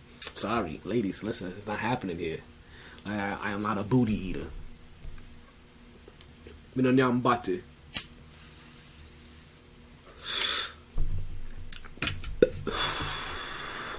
So let's get back into this NBA, right? And we got to find a different game because this game isn't doing it. Who could we watch? Who could we love? Is Zion Williamson back yet? Let's take a peek into this Cleveland and New Orleans game. Let's see what Donovan Mitchell is doing. Let's see if Zion's back, and let's see if my boy Brandon Ingram could be doing anything. And you know what I realized too, as I'm seeing some of these players go back. We'll talk about it when we talk about this person.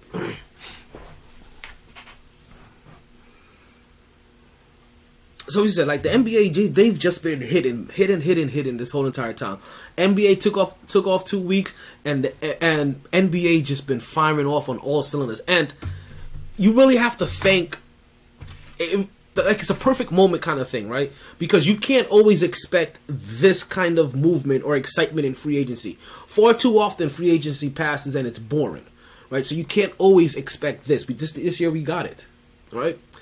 Also, every year you can't expect for somebody to be breaking an all-time great record. And you also got that during a time when there was no football as well.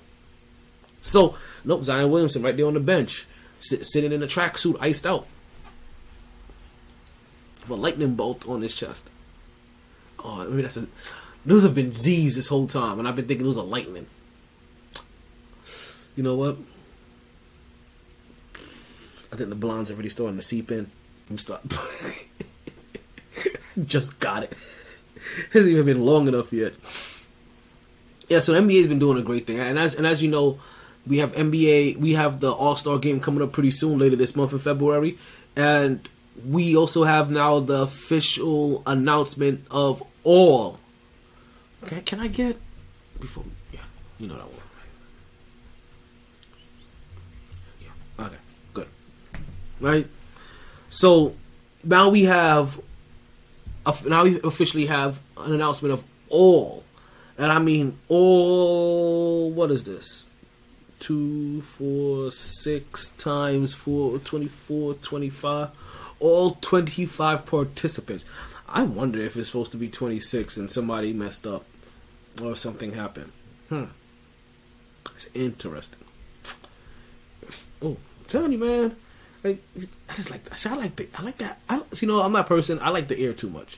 I like that natural air just a little too much. That's the reason why I'm over here suffering and fighting through these little bugs and shit. Right? Only because, like, you know. Well, let's go. Right? Actually, let's go with that one. I like the other one better. Right? So for the 2023 All-Star Game, right? We have announced now. Some of you may already know who the starters are, but I'm going to go over the whole entire squad, right? Because, you know what? Who don't want to hear about this again? Like, it's one of those things that we love to see. So, hey, KJ, and you know how we like to do it. Hit me up. Love to see it segment of the week. Give me that shit. Love to see it. Love to see it. Right, so as you know, we have the captains as LeBron James, and it looks like Giannis Antetokounmpo. I just had to look at I didn't write down who the captains were. I just had to look at the list real quick and determine who wasn't on here. I'm like, oh, I didn't realize I didn't have to write that. I didn't write that down. So I'm sorry. What number did I give earlier? That it was 20. How many people I said? 26. 25, I said? So it's actually 27. I forgot about the two captains. Now, we have Luka Doncic, as you know, right? Luka Skywalker, he's making it over to the All-Star game as well, and he's going to be not only the All-Star game where I forgot what number this is for him. Right, I should have wrote that down. So, you guys will be alright. You guys don't need to know if this is first or 21st. Right? Number one thing to know is that Luka Doncic is a starter. Also joining him as a starter from the Philadelphia 76ers, their center, Joel Embiid. We just talked about him in all kinds of lights and all kinds of weird ways. And one of the ways that we definitely spoke about him, we did mention that he was playing really well this season so far. Let's give it up one time for Kyrie Irving, folks, to make it to the starters.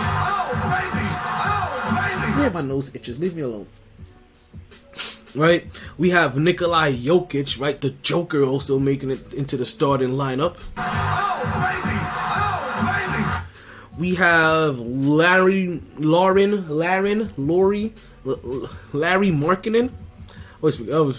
Well, he's making it to the starting lineup. We just peeked in on his game, even though we didn't get a chance to see the score. But we got Cleveland brand new shooting guard Donovan Spider Mitchell. Then also representing the best team in the East, we also have Boston's own Jason Tatum. Now that Jason Tatum will round up the last of the starters, and then out of Miami, their big man, their center, right, straight out of bedrock, we have Bam Adebayo. Thank you. He's also going to be joined by one Stephen Curry, but unfortunately Stephen Curry will not be joining us due to injuries. Danger zone. So we get DeMar DeRozan joining the All-Star game this year as well. DeMar DeRozan has been here before. This isn't his first rodeo.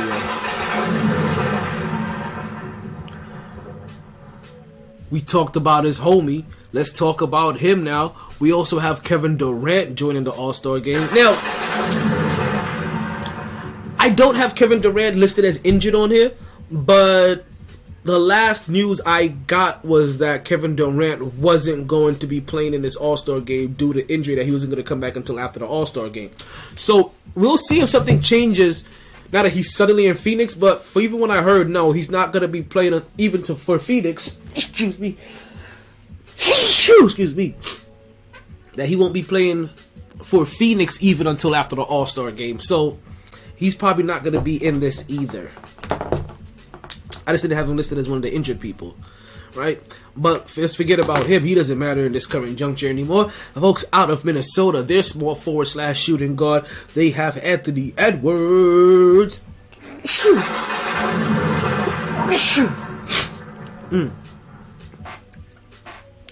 Also, surprisingly making it out of LA, one forward player, used to play for Indiana, now he plays for the Clippers, Paul George.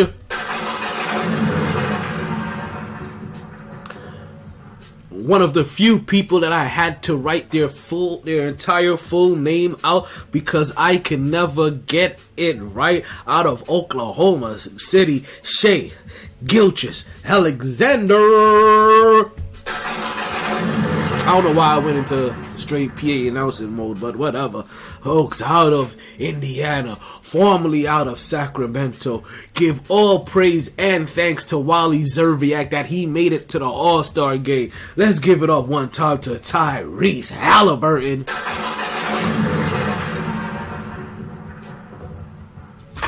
It's been a while since he made it here. Actually, I want to say that currently as it stands, he may have the longest... Hold on. Wait a minute. Excuse me. He may have the longest time in between All-Star appearances, right? Where I think it's been at least about maybe 10 years now, 12 years. How long has he been in the league? He hasn't been that long. He hasn't been in the league that long. It was in 2007. Shoo. Shit. Oh, man. But he has the longest time right now spent in between All-Star appearances, right, out of the Bay Area, from the Bay Area, I should say, right, but currently playing for the Milwaukee Bucks, we have Drew Holiday.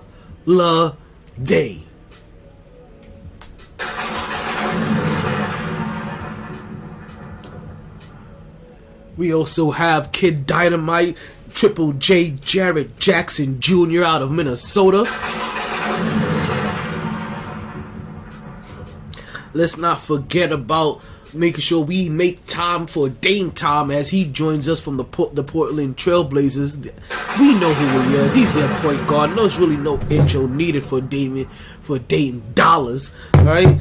But there is an intro needed for Julius Wactavius Randle. We haven't had to call him Julius Wactavius Randle this whole entire year because this guy is like day and night. 1 year he's an all-star, 1 year he's not, another year he's an all-star. We just hope he will stop flipping and flipping, right? But right now he's doing well for us. He's a walking double-double, putting up 24 over 24 points and 10 rebounds per game, playing alongside Jalen Brunson, helping the Knicks stay 4 games above 500, right? We're talking about Julius Randle.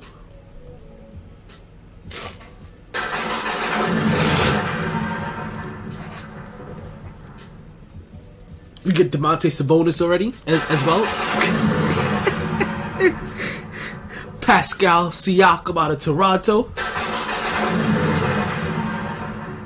And lastly, who will not be playing but was voted to the was picked to make it to the All-Star game, we have one Zion Williamson. There you go, folks. There goes your 27 players that is going to be participating in this All-Star game. Now, if you don't know, they changed up the format slightly this year, right?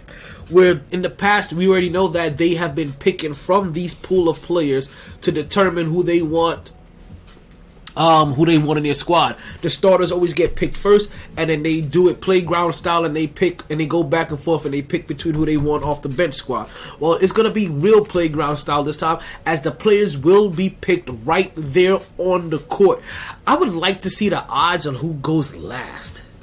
I really want to see the odds of who goes last, and I feel like it's going to be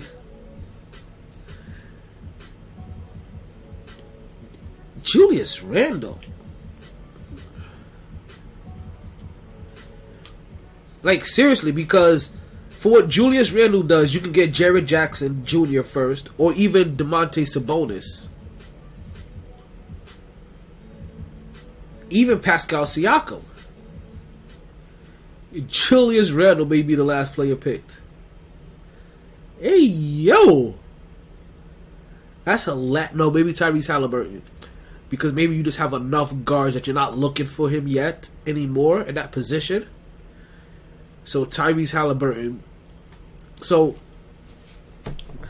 I'm gonna have to put this on the big board, right? But my last three, we got is probably, as I'm looking at this, is going to be Tyrese, Drew, and Julius. That's the last 3 people I see being picked in this draft. And let's see which one of them gets picked last. That's gonna be funny. Yo, it's gonna really be funny and embarrassing if the player that gets picked last is a New York player. That's gonna be some shit. That is gonna really be some shit. My nose is stuffy. I really need to go ahead and clear this sucker out. I'm gonna have to do that during the break.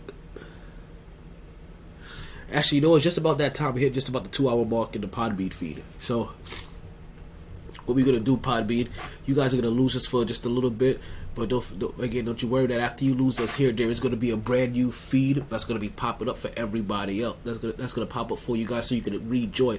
Everybody else, you guys will be hearing a commercial that we are gonna be playing for you guys. So you got anybody else, you don't have to worry about anything. You just gotta have a commercial. You're gonna see a commercial. You're gonna hear a commercial. It's gonna be commercial time for you guys.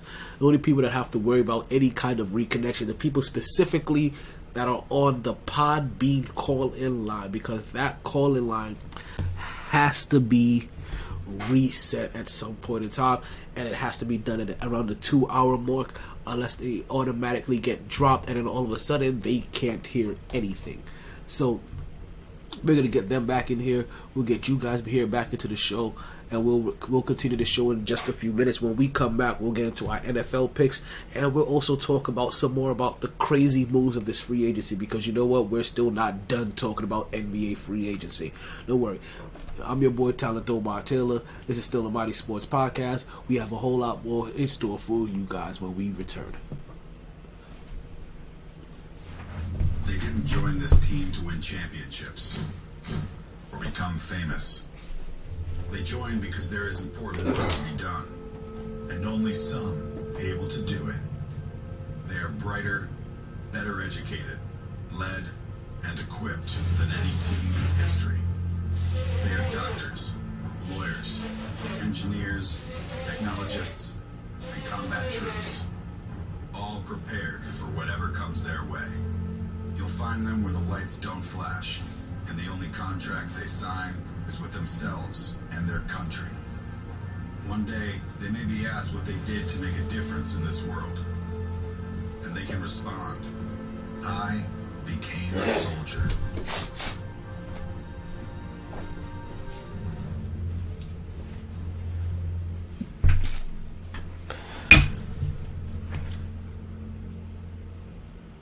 And we are back. I'm still your host, Talent Omar Taylor. This is still the MyT Sports Podcast. Thank you guys for listening, wherever you may be listening at. Appreciate you guys, big time.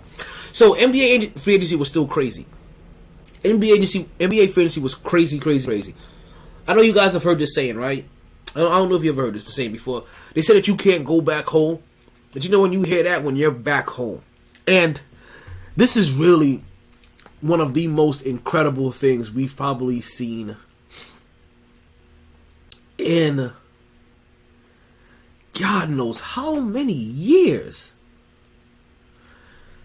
Now, listen to this. Right? NBA free agency hits. And I told you, right? 10% of the league was traded away. So, this is not talking about Mo Bamba, Sadiq Bey, Wiseman, Malik Bridges, KD, Kyrie, The Rat, Michael Conley, or Josh Hart. It had nothing to do with any of those guys. There was a group of individuals, and I've never seen this, that went back to teams they've previously played for. Oh, man. Yo. Talk about... Ooh. Oh, no, it's a... Right? But talk about suspenseful, right? Like, talk about, not even suspenseful, talk about drama, right? Talk about just flat out the drama of it all. That, yo, you used to play for us. We didn't want you. We had to get rid of you. And now we gonna bring you back. You alright with that, right? We cool, right? We cool, right? And guys just like, alright, I guess. Like, we understand what business is by now. Folks, one of the first... Oh, my goodness. Oh, okay, I got him too. So I told you it was crazy, right? Crazy free agency. So we have... And I'll tell you this in a second, right? We have... Before we get into the people that went back home, we had Russell Westbrook getting traded to Utah and him getting diss tracks. Yo, real talk. People are leaving him diss tracks, diss records that he recorded about him in his DMs. Go look it up. Go look it up. He is getting diss tracks in his DMs. Then there's Jalen Brunson. This is how crazy free agency has been, right? Russell Westbrook getting diss tracks in his DM. You got Jalen Brunson at Villanueva getting ready to get his jersey retired when he sees the news that his teammate, his former Villanueva teammate Josh Hart, is coming to join the New York Knicks, and he's like, yes. And that's, you see Josh Hart cruising around. I got 100 guns, 100 clips. I'm from New York, New York. All the others that you guys, you talk, you talk. Like he's over there bumping that in the whip as he drives.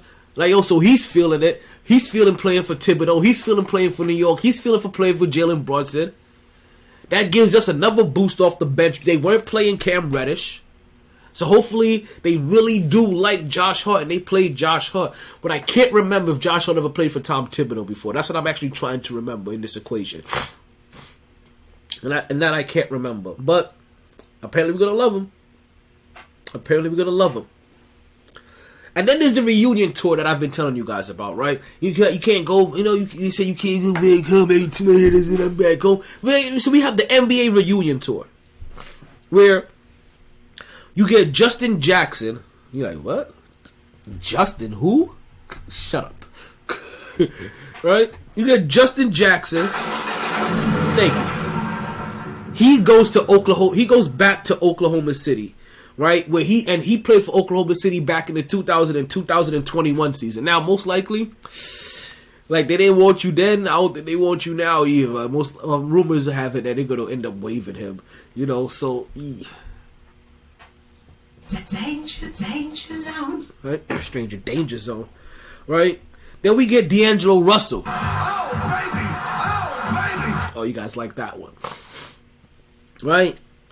He returns back to the LA Lakers, where he was drafted in the second round in 2015. So he goes back there, and he has no issues there. They're gonna play him. They need him. They want him. He's gonna be a nice part of their new rebuild, which now is a team that has Bryant, Hachimura, Huchimama, LeBron James, D'Angelo Russell, Anthony Davis. Like, they're building back together a nice little squad to try to make another push at this, and also to have a squad ready when, dare I say, Kyrie comes to LA next year. Again, why would Jeannie Buss want that headache? Like, after Cleveland, after Boston, after Brooklyn, hey, if he can't make it happen in Dallas, Jeannie, you want that headache? Like, Jeannie, look at me in my eyes. You really want that headache, Jeannie? Think about it. You want that guy tainting all of your hard work? Because just think, the moment you don't do something he doesn't like, he's going to talk about, oh, the Lakers ain't what you thought they were. Mark my words right now. He will start saying, yo, the Lakers ain't the organization that you guys thought they were. They like to come off as a when they're really a They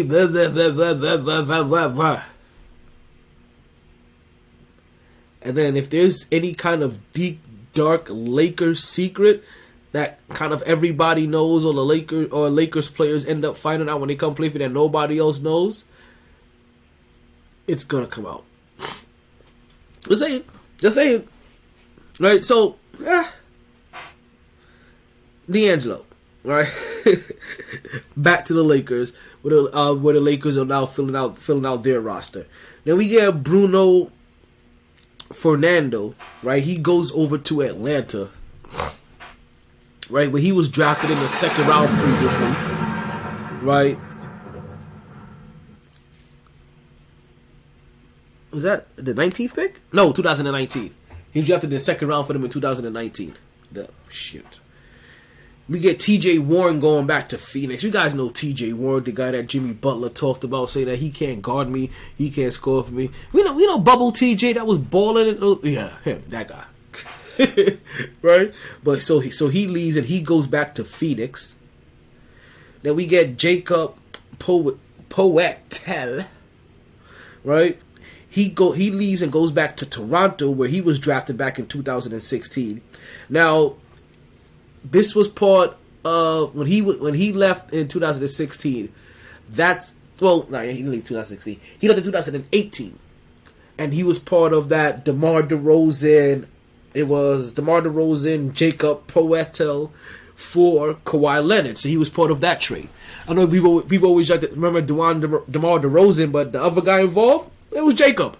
Don't forget about Jacob. All right. Also, we have Eric Gordon. Can I get a clappers?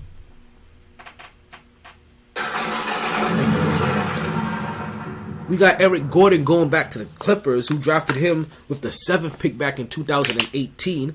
Right? Actually, no. For Eric Gordon, yeah. Let's get him an old baby. I promise you, when he signed this. Listen, don't you guys get any funny ideas? Well, we get Gary Payton II, right? There's only one place he could be going back to. Yes, folks, he returns back to the Golden State Warriors, the team that he helped win a championship. He was an integral part of their championship run, folks. He comes over back to the Golden State Warriors. And listen, I know he's happy. Golden State Warriors are happy, and Golden State Warriors fans are happy too. They all have to be happy. Like he was a fan favorite over there. So I know everybody's, and also a locker room favorite. So I know a lot of people are really happy to see him return. And I wonder if this is also one step closer to getting rid of Draymond Green. Danger zone. And also, Cleveland, this is for you. I'm telling you right now, I have a feeling that he goes to one or two places. And I don't know why he's going to, actually 1 or 3 places now. Right? I'm assuming that he's probably going to go to, and he probably really only think about 2 places. I have the other one I'm just throwing in there because I just played that drop. I figured when he leaves, he's either going to Cleveland, LA, or he's going to Phoenix. He's not going anywhere where he can't win immediately. He's not going anywhere where he can't be locked in from the very day one for a team that's trying to win a championship and actively on pace to do so. I don't see it. I don't see it for Draymond. I honestly don't. So, yeah. I see him going to only one of those 3 teams. Phoenix, Cleveland, or LA. If he goes to the Clippers, I'll be shocked. Seriously.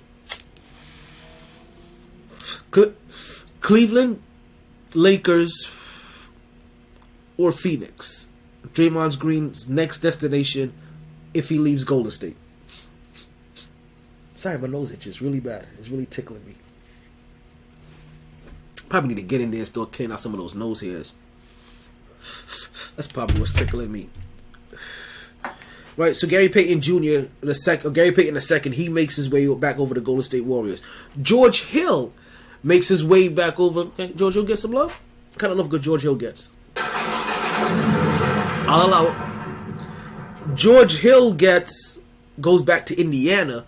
Remember, he was part of that Paul George, we're gonna dress like the Village People group that was given that early LeBron James, Cleveland, and then Miami team some run back when they had that waste of space as a center, Roy Hibbert, who basically is the inventor of the vertical movement, or guy that took advantage of it the most. He really went from being good one year, all of a sudden being trash. They have no clue what happened.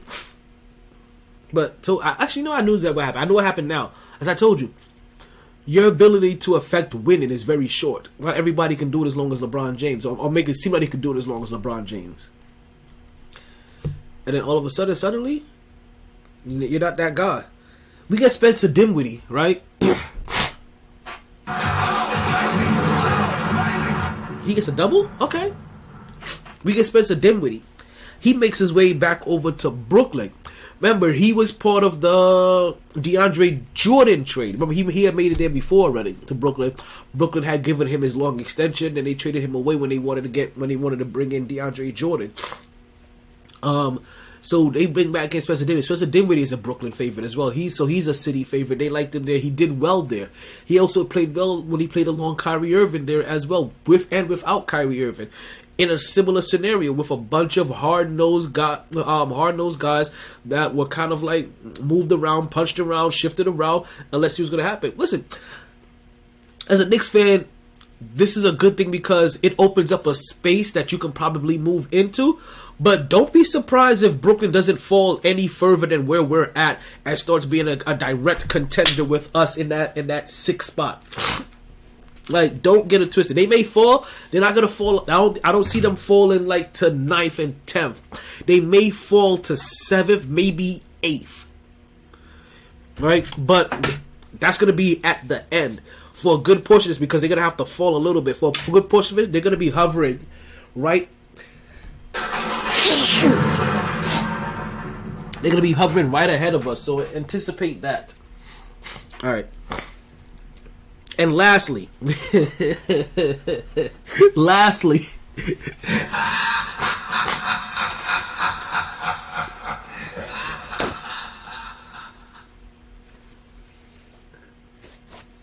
excuse me, shoot.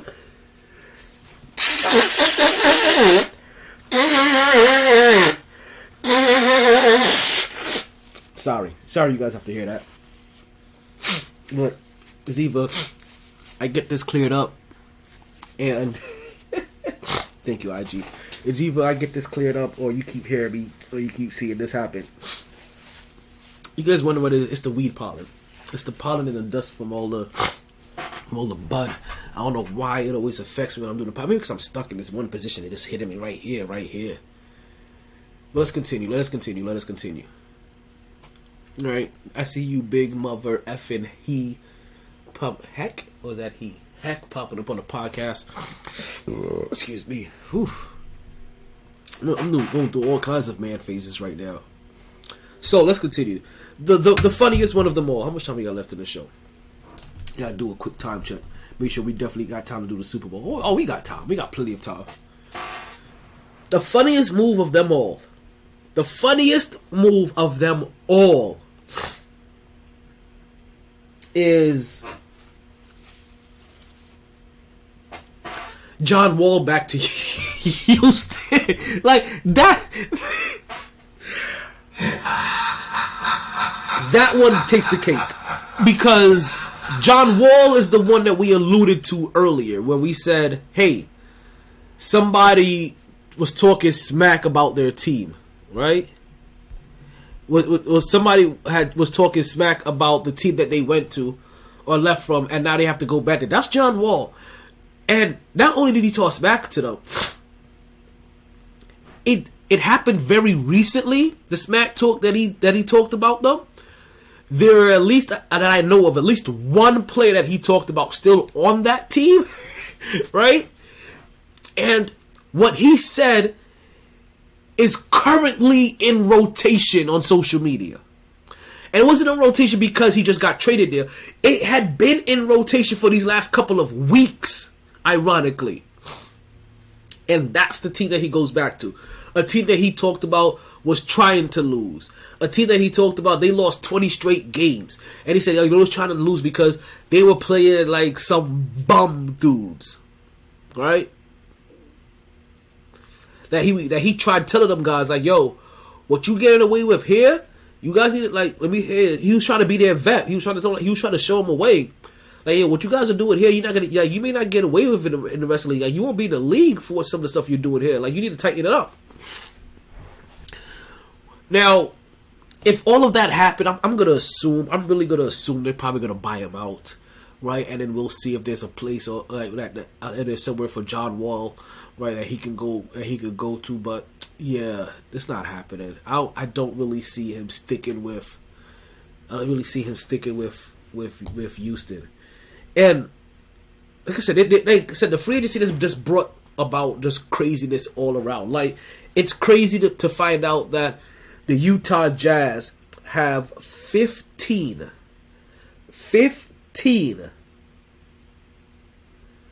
first round picks over the next 6 years. To 2029, they have 15 first round picks.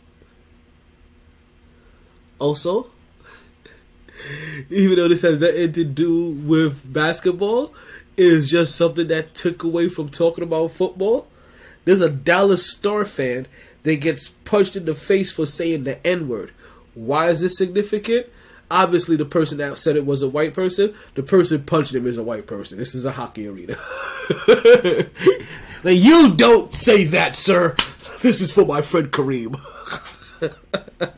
Now that you have a black eye, maybe you can say it.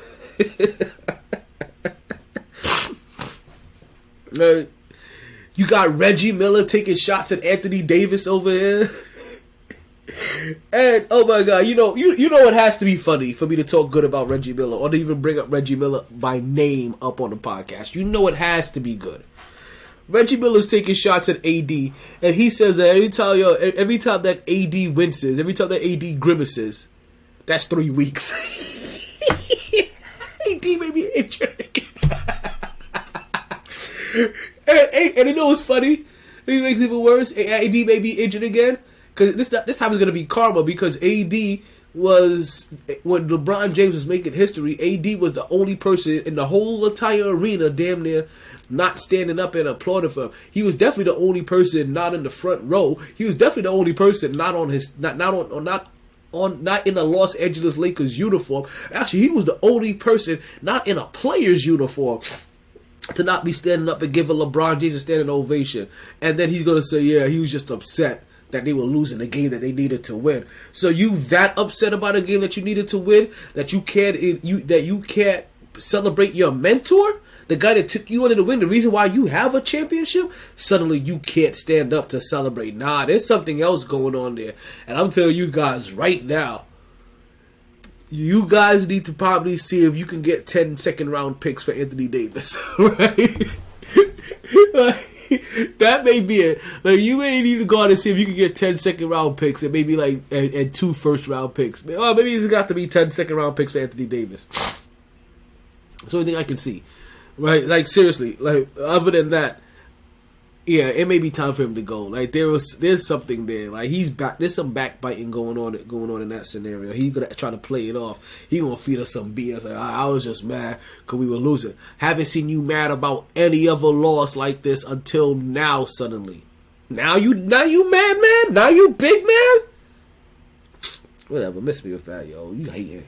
I even like calling people haters, right? But you hating right now, for real, for real. All right, let's see what some of these filters do. No, we're not gonna do that filter. Nah. Okay, let's see what this filter does. Oh, that's some rainy shit. What does this one do? Is this? Hey, yo. You know what? Yeah. Let's play around with this. Sorry, yo. See, when I said some of you guys, you need to be watching this show live, and a lot of times I apologize to Instagram because they don't get the best version of the show, right? Because all of the little intricacies and pleasantries are done through you guys, right? It's done through the other one, but this time they get some love. They get some massive love. Like, they was just getting a nice background before. Now they get some big love. Let's get you guys over here so you can see all of that behind me. Reggie Miller. Yeah, that was hilarious. I'm sorry, Reggie Miller normally can't say anything that I agree with or generally like, but this time he does. And the one time he says something, it's to take a shot at Anthony Davis, which it's kind of true. Like, nobody is disagreeing with the fact that Anthony Davis is injured every single time you blow breath upon him. So you blow breath upon him injured. That means, like, if you breathe on him too hard, he's injured. He's like the pig in the 3 wolves, or the 3 little pigs. He's the house. He's those first 2 houses. He's the straw house. He's the scarecrow. Let's get into a couple more of these, right? The Boston Celtics, they get Mike Muscala, right? From Oklahoma City, who gets Justin Jackson and 2 second round picks. That's 2 of the 43 second round picks that we talked about. Denver also sends Bones Highland to the Clippers for 2 second round picks as well. I told you it was all over the place. And the Pacers also get Serge Ibaka, and it's believed that they're probably going to end up buying off Serge. And then again, it'll be interesting to see where Serge Ibaka goes and who's actually trying to get Serge.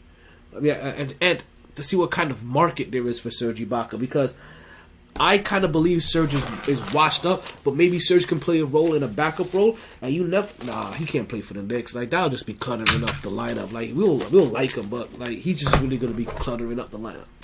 Now, let's get into some interesting stuff, right? Let's finally get into some football, right? Let's get into a little bit of football, right? Because the Super Bowl is coming up, and it's 2 days away. It literally is 2 days. We're 48 hours away, and if you don't know by now, we have the Kansas City Chiefs taking on the Philadelphia Eagles in Glendale, Arizona. There we go. and this is Super Bowl 57. It was funny because somebody was asking me today. I was in the doctor's office. They was asking me today. They don't remember the Super Bowl being this big and always being this kind of a spectacle. And she like, but it's really picked up over the last 30 years. She was wondering, is how old the Super Bowl is? It only like a couple years old, like 15 something years or whatever? And I was like, nah. I'm like, yo, it's been over 50 of them. like you wildin'. She's like, what? I'm like, yeah, but I had to explain to her, like, because we're both islanders, right? And I had to explain to her, well, Super Bowl for me, it wasn't a big thing in my household growing up, right? So I don't remember my mom or my uncle or anybody talking about, yo, there's some big old Super Bowl party that they have to go to or something like that. You know what I mean? I don't remember any of that stuff. I just remember us kind of like being around the crib and watching it. And that was it. It wasn't no big Super Bowl party, spectacle, anything like that. Even though I'm not saying that there wasn't, it just wasn't in my household. When I got to the Army, and I want to say, I don't remember it being a huge. I don't remember what we did in North Carolina, right? So I don't remember what happened at Bragg, right? And what kind of spectacle it was for that. But I do remember by the time I got to Germany, right? Oh yeah, it was on and popping, like football, like, and you know, and I do kind of remember like little glimpses of little things from North Carolina, like people trying to do something. I don't remember me really taking. I was into money, hoes, and clothes back then. Okay, like I could probably really give two shits about the Super Bowl, really, to that extent. But I still remember, like, still probably getting together and really watching it. But I don't remember much about it in North Carolina. Germany, though, is when I really start having memories of, okay, we definitely having get-togethers. We're having a party for it. We're cooking this. We're doing that. We're getting some. That's when I really start remembering the coordination of it. So the first half of my life, no. Second half of my life, yeah. Like, it's been like that. And obviously, since I've been out the military with me and my group, right, my group of friends, right, the whole entire Brew crew, like, shout out to them, big shout out to them. They always come through and show a brother some love. Which, listen, we gonna, yeah, they get the big love because we're gonna really be dependent on them coming up soon because DJ MyT is about to start off his DJing career. The DJ equipment is here. Like, you guys can see that, right? Let me see if I can get you to see that. Like, oh, you know what? Fuck it. I'll take the L. Let's see. Yeah, you guys can see that? Bam. It's right there. Right, there goes the equipment over there. So, yep. Right, DJ MyT will be coming to you guys pretty soon, and I'm gonna be dependent on my friends again to come and support me as well. Yo, we're gonna be hitting them up heavy with Double Duty because now we have definitely 2, but possibly 3 because I'm not quite sure if the people I'm talking about go out and support Diego at his places, right? I don't really think that's something that they do, but they're gonna have 2 friends in the DJ business that they're gonna have to go out and show love to. And big shout out to DJ Scepter. Big shout out to DJ Scepter, my boy Scepter, because he's gonna be helping me out a lot during this process and during this transition. He's gonna be helping me. He's gonna help teach me the ropes and really put me onto the 1s and 2s. And after that, I'm just gonna learn the rest for myself. It's funny, I asked my niece if she wanted to learn how to DJ with me, and she was like, nah. But you know what, though? Watch. I have a feeling it's going to be a skill eventually that she's going to want to take up. She's going to see how much fun I'm having with it. Watch. And plus, she was already over here touching the turntable like, sugar. So, I'm probably gonna have her like, yo, if you're gonna play, I'm gonna hit it with the don't play with it. Hey, let me put that song on, and if you're gonna be sugar, let's at least learn how to sugar for real a little bit. It's like, what's the harm in learning? And then also I'll let her know how much DJs get paid for a night's worth of work, and I'll have a look up people like Shaq and the dude from Jersey Shore, and also who am I thinking of? Ioka, stuff. You know, those guys like that, right? Sweet, you know, like and have a look those up and see what they make to go DJ. Funk Flex. You know what I mean? Even my boy DJ Zogs, you know what I mean? Like if you could find that, like I'm gonna have a look up all that and let her see that, yo, this is for one night, really quick, for a couple nights, not for a couple hours, you know, 3 hours, 4 hours, 5 hours. Let's get it. Also, you know, there's fair price. I got to make sure that I'm being fair to the industry too, because you know how it always gets, right? You wanna start off fairly low because you're like, damn. Right, you know your experience isn't up there, and you want to, you know, and you're getting people to kind of pay for your experience in your own head, knowing that you're a neophyte too, even though they may not know that you're a neophyte, but some of the people that you're giving your early shots know that you're a neophyte, so you want to give them those reasonable rates, but you know that you can't keep undercutting everybody in the market. You got to keep it at least similar because, you know, it's just fair. It's just kind of fair. I don't know if I'm the only one that thinks like that, but hey, yo, let's get some things in here. Alright, so yeah, your boy DJ MyT, he's gonna be hitting the scenes pretty soon. You know what I mean? We're not even gonna get into what's popping and what's trending today, right? Let's just get into the Super Bowl picks, right? And even before the Super Bowl picks, like I said, because we've been talking about the craziness of everything so far. So I don't know if you guys know that there's a bunch of prop bets, right, that constantly go on every single Super Bowl. And where you can bet on all kinds of things, right? One of them being like the Super Bowl Gatorade color. Hold on, let me check the time here. Make sure that we give you guys enough time to still talk. And don't forget, if you guys would like to talk like anything, right? Call into the phone lines, and hey, the phone lines are open. Call in, join the show, join the podcast. But yeah, you could bet on like what color Gatorade they're going to use. Right, so let me give you an idea. So it's plus 250 on orange. It's plus 270 on blue, which obviously are the two more familiar colors. There's plus 600 on red. I'm sorry, plus 600 on clear, right? Plus 800 on purple. Plus 450 on no Gatorade bath, right? Plus 175. On yellow, green, or lime. Actually, those are probably the three. That's the three right there. The three most popular colors. And then plus 750 for red or pink. And I know, I'm telling you right now, you just know like, ooh. To put $10 on red. Right? Like, yo, to put $5 on red. And come on, you know, put $10 on red and come away with $75 real quick. Like,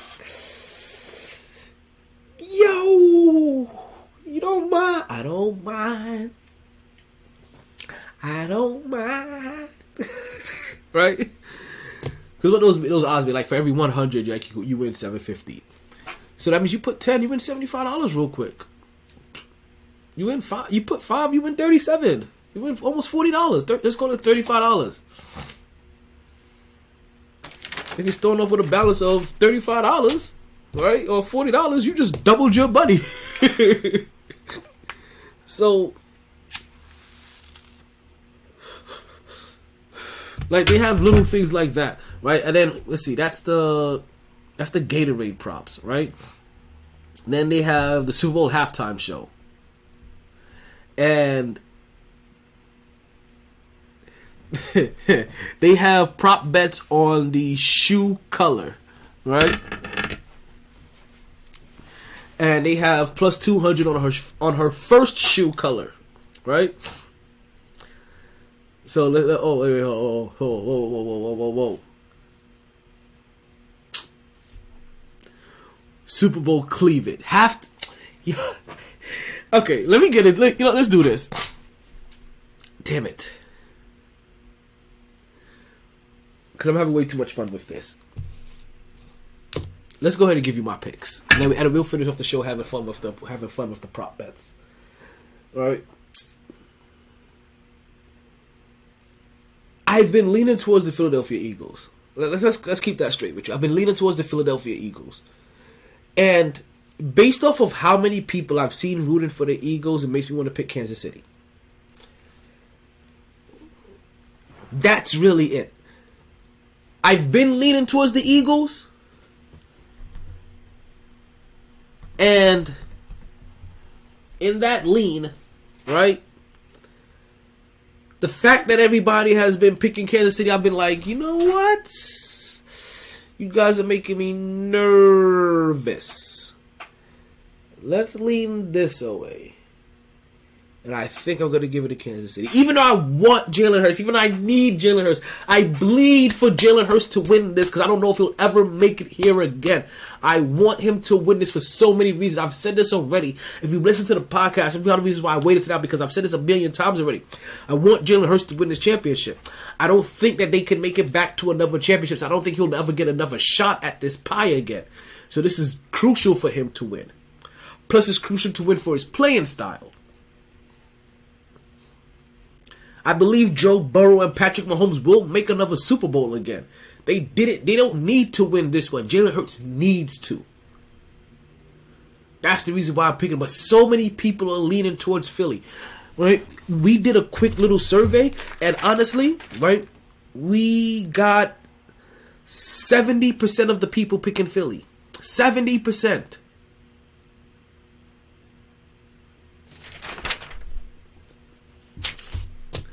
That scares me.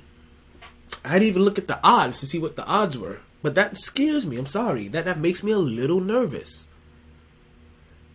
And the thing about it, it's leaning this way just because, one, obviously, like, Philly does have a better squad. But it's not that much better than Kansas City that Super Bowl experience can't overcome easily. So, while Philly may have the better squad, both quarterbacks are banged up a little bit. One for throwing and one for running. The running quarterback has problems with his throwing, and the throwing quarterback has problems with his running. Injuries wise, that is. Right? So I'm not going to act like Philly has this massive advantage over Kansas City. No. Whatever Kansas City doesn't have talent-wise, they definitely have experience-wise. We know this. They make that up in Andy Reid and Patrick, your Enzo is Mahomes.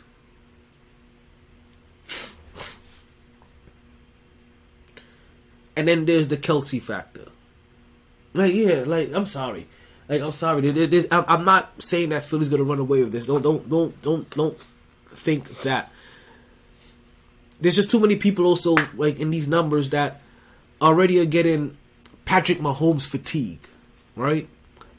Where they're already tired of seeing Patrick Mahomes here. This is his fifth time, his third time here in 5 years. They're getting Patrick Mahomes fatigue. Oh, he's already here. Kind of similar to what was happening with Tom Brady for some people. Not me. I just didn't like how Tom Brady cheated for all of his W's.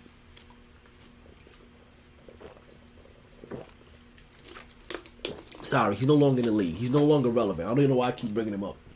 He's no longer even relevant anymore. He doesn't even play football anymore. He's just gonna be now some random dude on the television talking about other people that play this game at a high level, wishing that he can do it. There's something wrong with me. I apologize.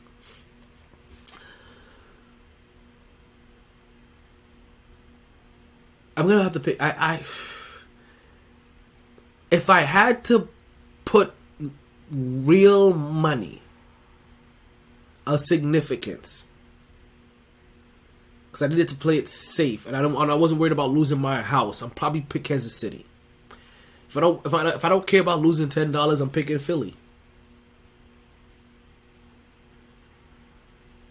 There are so many other reasons where people are picking Philly to win, outside of the fact that they are just outright the flat out better team. But West Indies is a Super Bowl.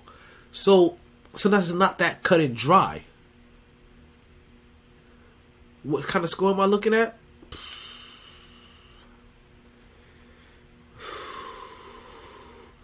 What are we talking about? Cause we know how Kansas City is. They're not punting in the Super Bowl. I don't know if Philly's ready. Yeah, I'm picking Kansas City. I don't know if Philly's ready for that. I want Philly to win this so bad. I really do. I want this for Jalen Hurts. I want, and I've been saying this for weeks. But if I had to put the house up, I'm going Kansas City. Like my heart wants Jalen Hurts. My head says Kansas City. You guys know how I work with the heart picks. I'll tell you guys all day long if I'm picking with my heart. Me picking Philly, I'm picking with my heart. It's just too many intangible reasons of why I want him to win. And one of them is because I want him to win a championship. I want him to win a championship so that everybody can see from day one that he was better than Tua. And be like, man, nanny, boo, boo, I should have gotten your spot. There's no way you should have been number one. But also, thank God Jalen Hurts didn't go to Miami because I would have had to hate him if he went to Miami. And that's facts. I already didn't. Let's see. This is one of those times. Let me explain to you guys so you guys can fully understand. This is one of those times when when the stars align, and sometimes the stars of dislike line up as well. I didn't like Tua in college. I preferred Jalen Hurts even back then, and I don't like the Miami Dolphins. And the Miami Dolphins drafted Tua. This is perfect. They made it easy for me.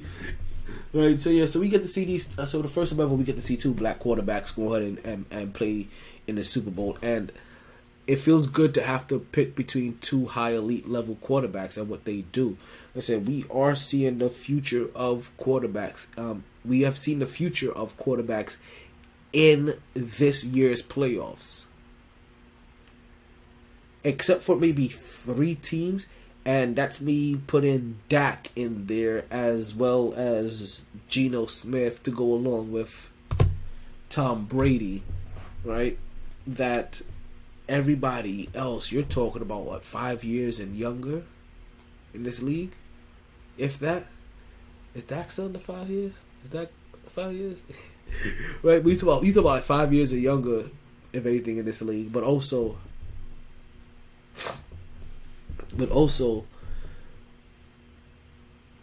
guys that we know for sure, like we might not see them in Super Bowls, but these are going to be the guys occupying playoff spots, and it's going to be a rotation because we saw some of them, and there's still about 2 or 3 on the way.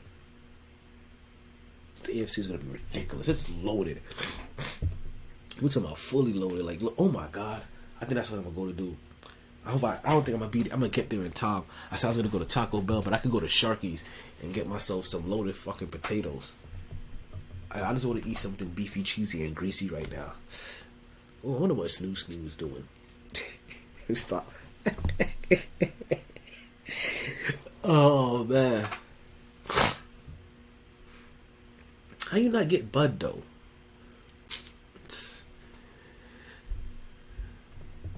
I was going to tell you to come hit me up, but I think that moment might have passed already. Like I said, because you're probably fully on babysitting. That was an hour ago.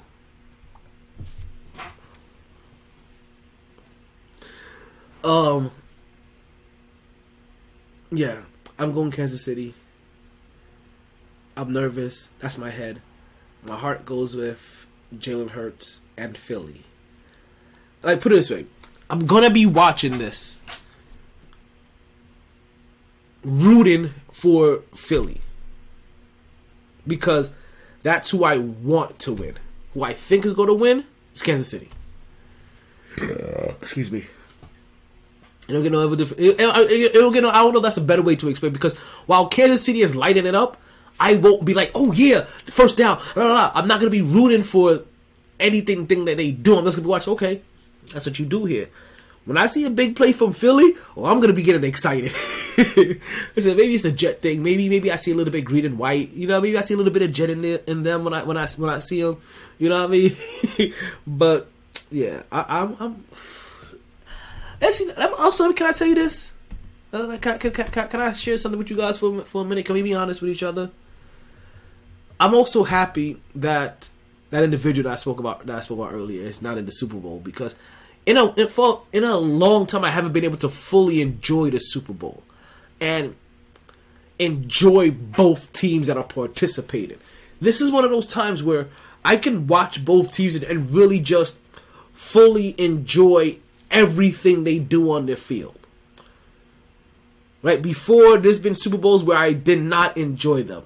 I could not watch that game and relax. I could not watch that game and have a good time because there was one person in it, half of the times over the last 20 years that was just ruining it with his cheating and scandalous ways. Sorry.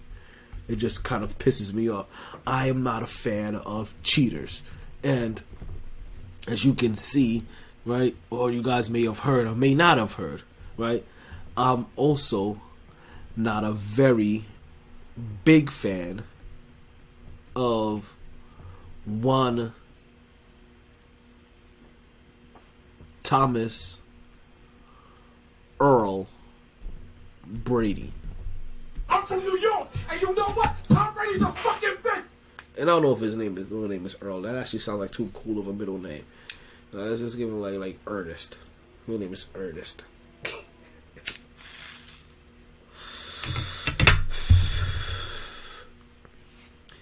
But you guys start hitting me up in the DMs, right? Hit me up in the chats, hit me up in the comments. Let me know who you think is gonna win the Super Bowl. I know I may not help you for any for better purposes. I know I probably didn't help you guys. But you know what? I'm not here for the real bets. I'm here for all of this crazy stuff. Like the halftime. Let's go back to talk about that, right? Halftime. They have Super Bowl halftime cleavage. -500 for yes.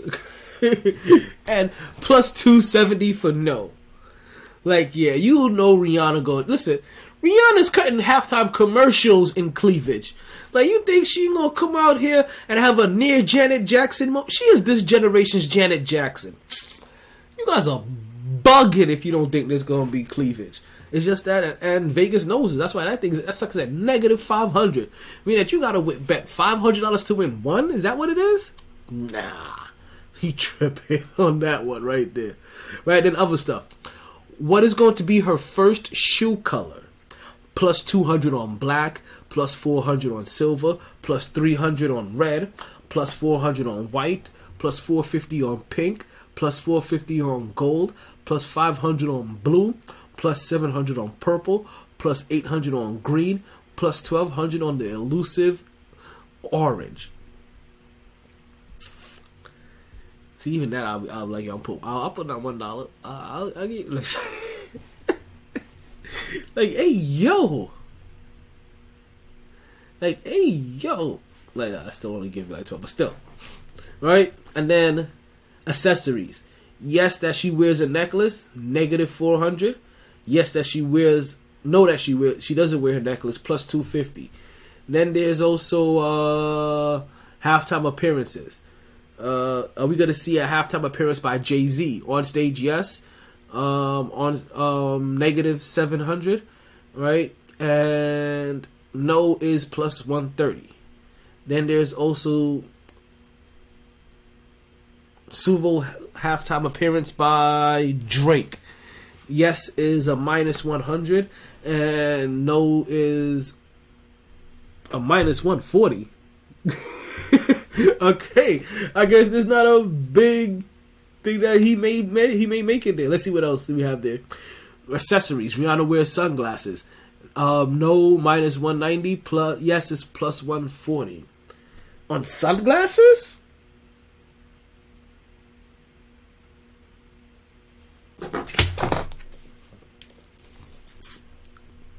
Hold on.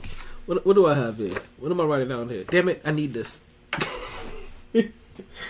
You know what? Yo, Rihanna sunglasses.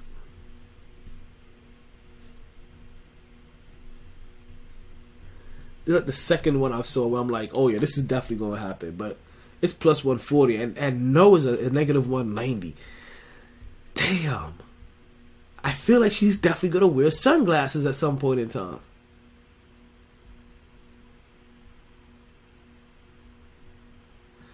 Okay, let's continue. Let's not dwell. Let's just keep looking at some of these Super Bowl odds. Right, that was the halftime. Right, now we got some Super Bowl anthem props. Right, anthem. Any word omitted. Yes is plus 700. No is minus 150. Huh. I gotta find out who's singing the.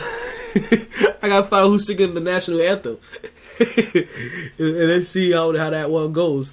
Let's see, anthem to be shown first. Okay, let's see. Anthem Andy Reid shown first. Anthem Nick Sirianni showed first. I don't know who those guys are. That must be who's singing the national anthem. Never mind. Then we have. Wait. Oh, I'm tripping. Andy Reid or Nick Sirianni. I am tripping. Hey, yo. Right, okay, so we have who's going to be shown first there. And then we have, after that, who's going to be shown first. Patrick Mahomes, minus 140, or Jalen Hurts, plus 110. Like, that's how things are going down right now. Like, these are the bets. These are the prop bets. And this is so interesting because it's the only time that you really get this, right? Is that this, and I think about it because it generates so much money. It generates so much money for everybody, right? And also for them. Let's continue, right? Defensive Super Bowl props. Do we really care about that? Let's see. Super Bowl 57 special team or defensive touchdown scored. Huh. This is under. Okay, that was halftime. This is defense. Listen, I'm gonna find a way to put together a little parlay. You never know. I may put together a little parlay. You never know. Yeah. We'll see. NFL futures, right? So let's see. Total punts by Kansas City Chiefs. Okay, all of this is bad money. Over is minus 116, and then under is minus 106. And like I said, I don't think they're gonna punt often either. So I would have went under. If they would have had money on the under on this one, I definitely would have been adding this to my little list of things to look forward to. But yeah, let's see here. Total punts by the Eagles. Under 3.5. Okay, so over 110. Over is negative 110 and under is also 110, right? Over under 3.5 is 110 both ways. Let's see. Team to commit the most turnovers. You got Kansas City Chiefs coming in at minus 129. Eagles at plus 106. Total interceptions under under 1.5. Let's see. Under is negative 152. Over is plus 125. Total interceptions? Let's say there won't be 2 interceptions.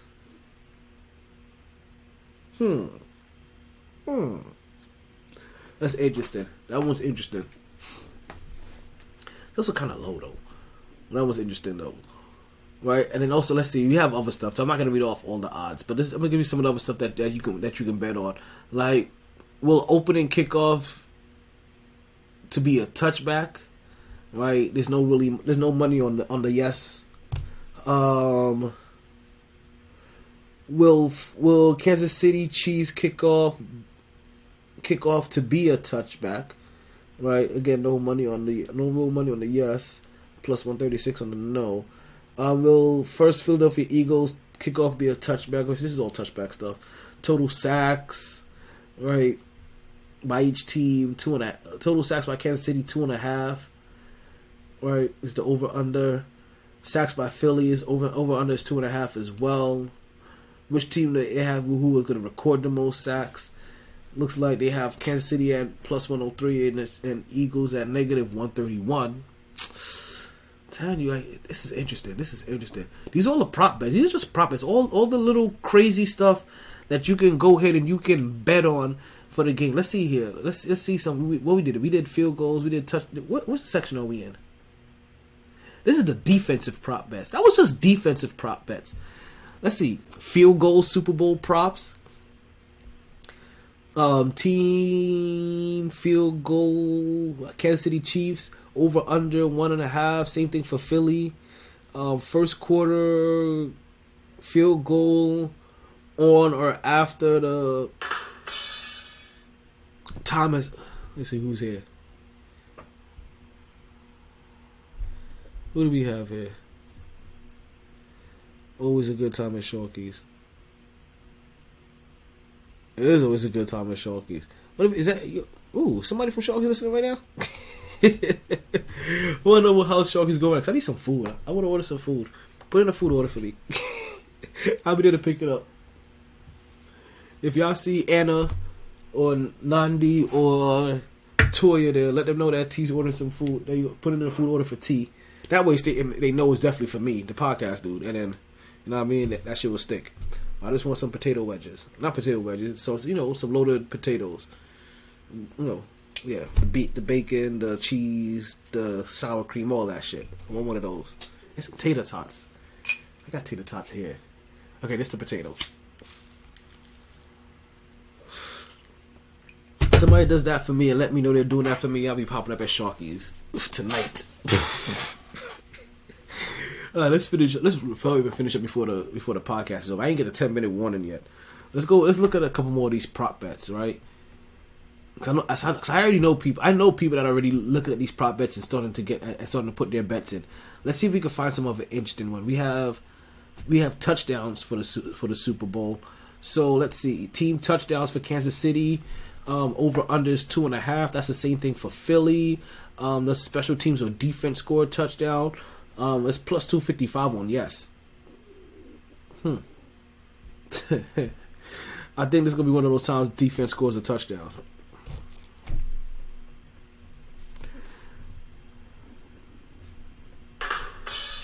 All right. Let's see here. We have Super Bowl. Okay, team to score the longest touchdown. We just got our 10-minute warning. All right, Skinner scored the longest touchdown. Neither scores the so they talking about tie. It's negative 110 on both of them. Like that's not even a good bet to take. Right? Longest touchdown scored over under 39.5 yards. Let's see, shortest touchdown score over under 1.5 yards.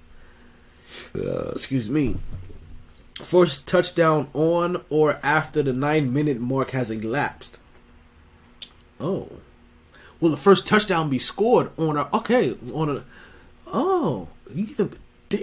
And let's see. The yes on that is negative 106. The no is negative 125. That's not even a good bet. Let's see. Team to score first touchdown. Nobody scores the first touchdown? What do you mean no? So that means they both kick field goals? Is that plus 4? You know what?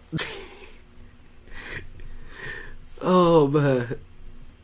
Hey, something's I gotta ask about that one. That one's worth $10. Right? That one is so worth $10. Let's see what else we have here. That's on the touchdowns. Right? Then Super Bowl main props. Okay, let's see what we have here.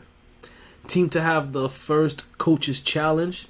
That's a prop bet. Largest lead of the game. That's a prop bet. 14.5. That's the largest lead of the game being 14.5 over under. And there's no money on either one of those really. Last team to score. No money on that to be won. Let's see. Successful 2-point conversions. Yes, it's 290.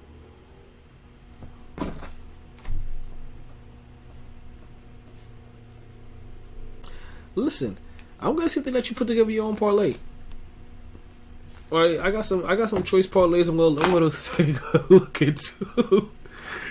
I'll be dropping $10 all over the place. Like first team to score, that's a negative on both of them. First scoring play, will it be a Philadelphia touchdown at plus 175, a Kansas City field goal at plus 400, a Kansas City Chiefs safety at plus 4900, Kansas City Chiefs touchdown at plus 190, Philadelphia Eagles field goal at plus 400 as well, and then also same thing for their safety, 4900. Okay. There's some interesting things in here. First scoring play, Kansas City Chiefs is going to be a touchdown. Safety, field goal, 169, negative 102. And then again with plus 2,400. Some interesting bets out here. Some interesting things that's going to be bet on for the Super Bowl at all. Me, I was going to be enjoying myself. Looking forward to the cooking. Looking forward to it all. Right? I'm probably going to buy beer tomorrow. I was going to buy beer tonight. I'm probably going to end up buying beer tomorrow. Right? And I'm probably going to end up buying enough beer so that I can start drinking tomorrow as well. Because I'm probably going to end up taking a couple out of there. So I can't buy a 12-pack. So I'll probably end up buying an 18-pack so that a 12-pack can make it to football. Oh, man. I got some food in the freezer. Right? Some chicken that I seasoned up already a couple weeks ago that I Ziploc. So I'm going to get that defrosted. Right? I wonder if I'm trying to think when I want to put that out to defrost. Because I want to be at his house by noon, if I can. Right? No later than 2. But I want to get to his house by like noon. You know, get everything, help whatever I need to help with. Yeah, it's going to be interesting. It's going to be interesting. I'm really looking forward to it. I'm looking forward to because at this point in time, the whole Super Bowl is just it's a big get together at this point in time.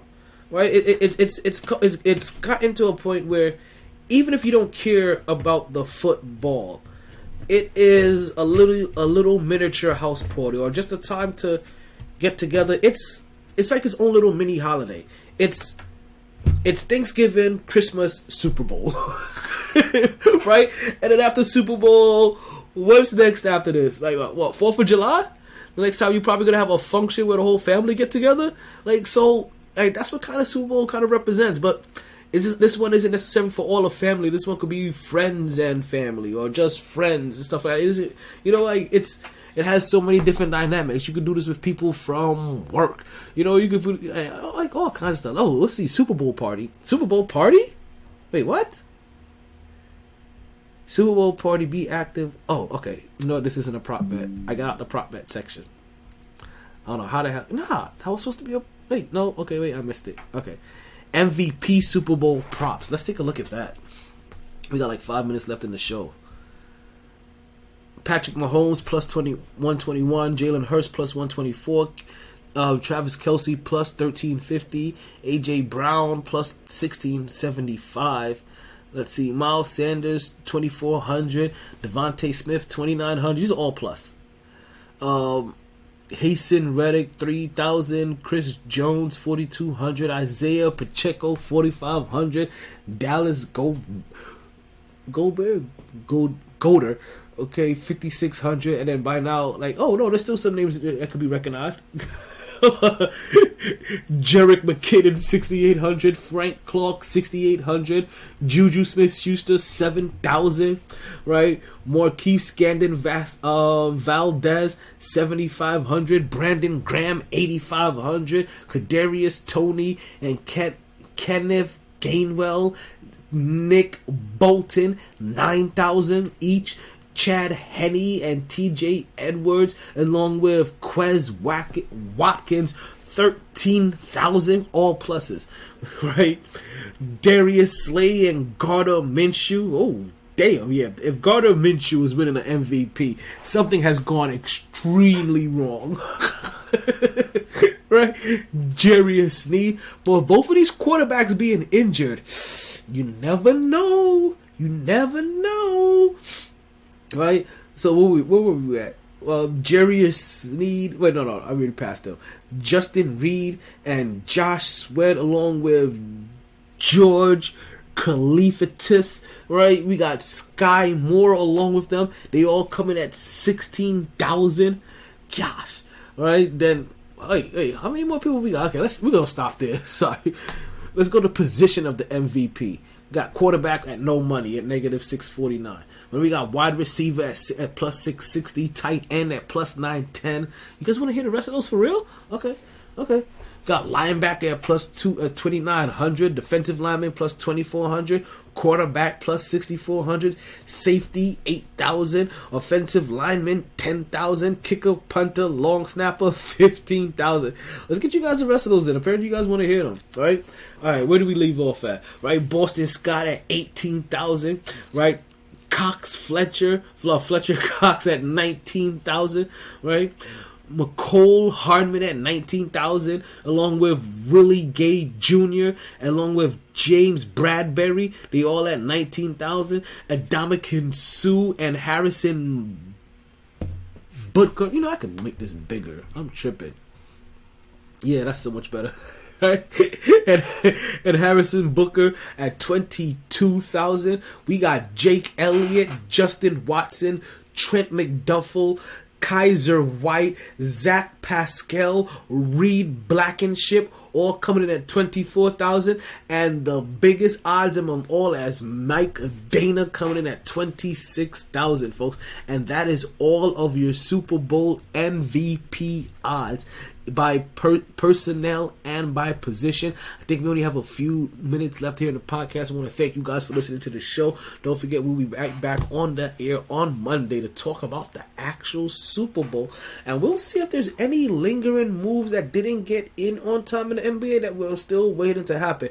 We still have a couple of buyouts that are going to take place, which means that there's going to be a couple of buy-ins, right? So we're going to look into all that. We'll talk about all that next on the MyT Sports Podcast on Monday. You guys be safe over the weekend. You enjoy yourself. I think I am. You know what? Not only am I hungry, I think I also just feel like going out for some odd reason.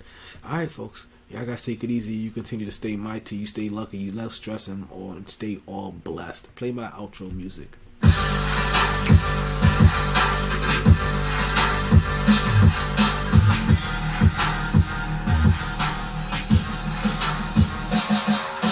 Bleep bleep bleep bleep bleep bleep bleep bleep bleep bleep bleep bleep bleep bleep bleep bleep bleep bleep bleep bleep.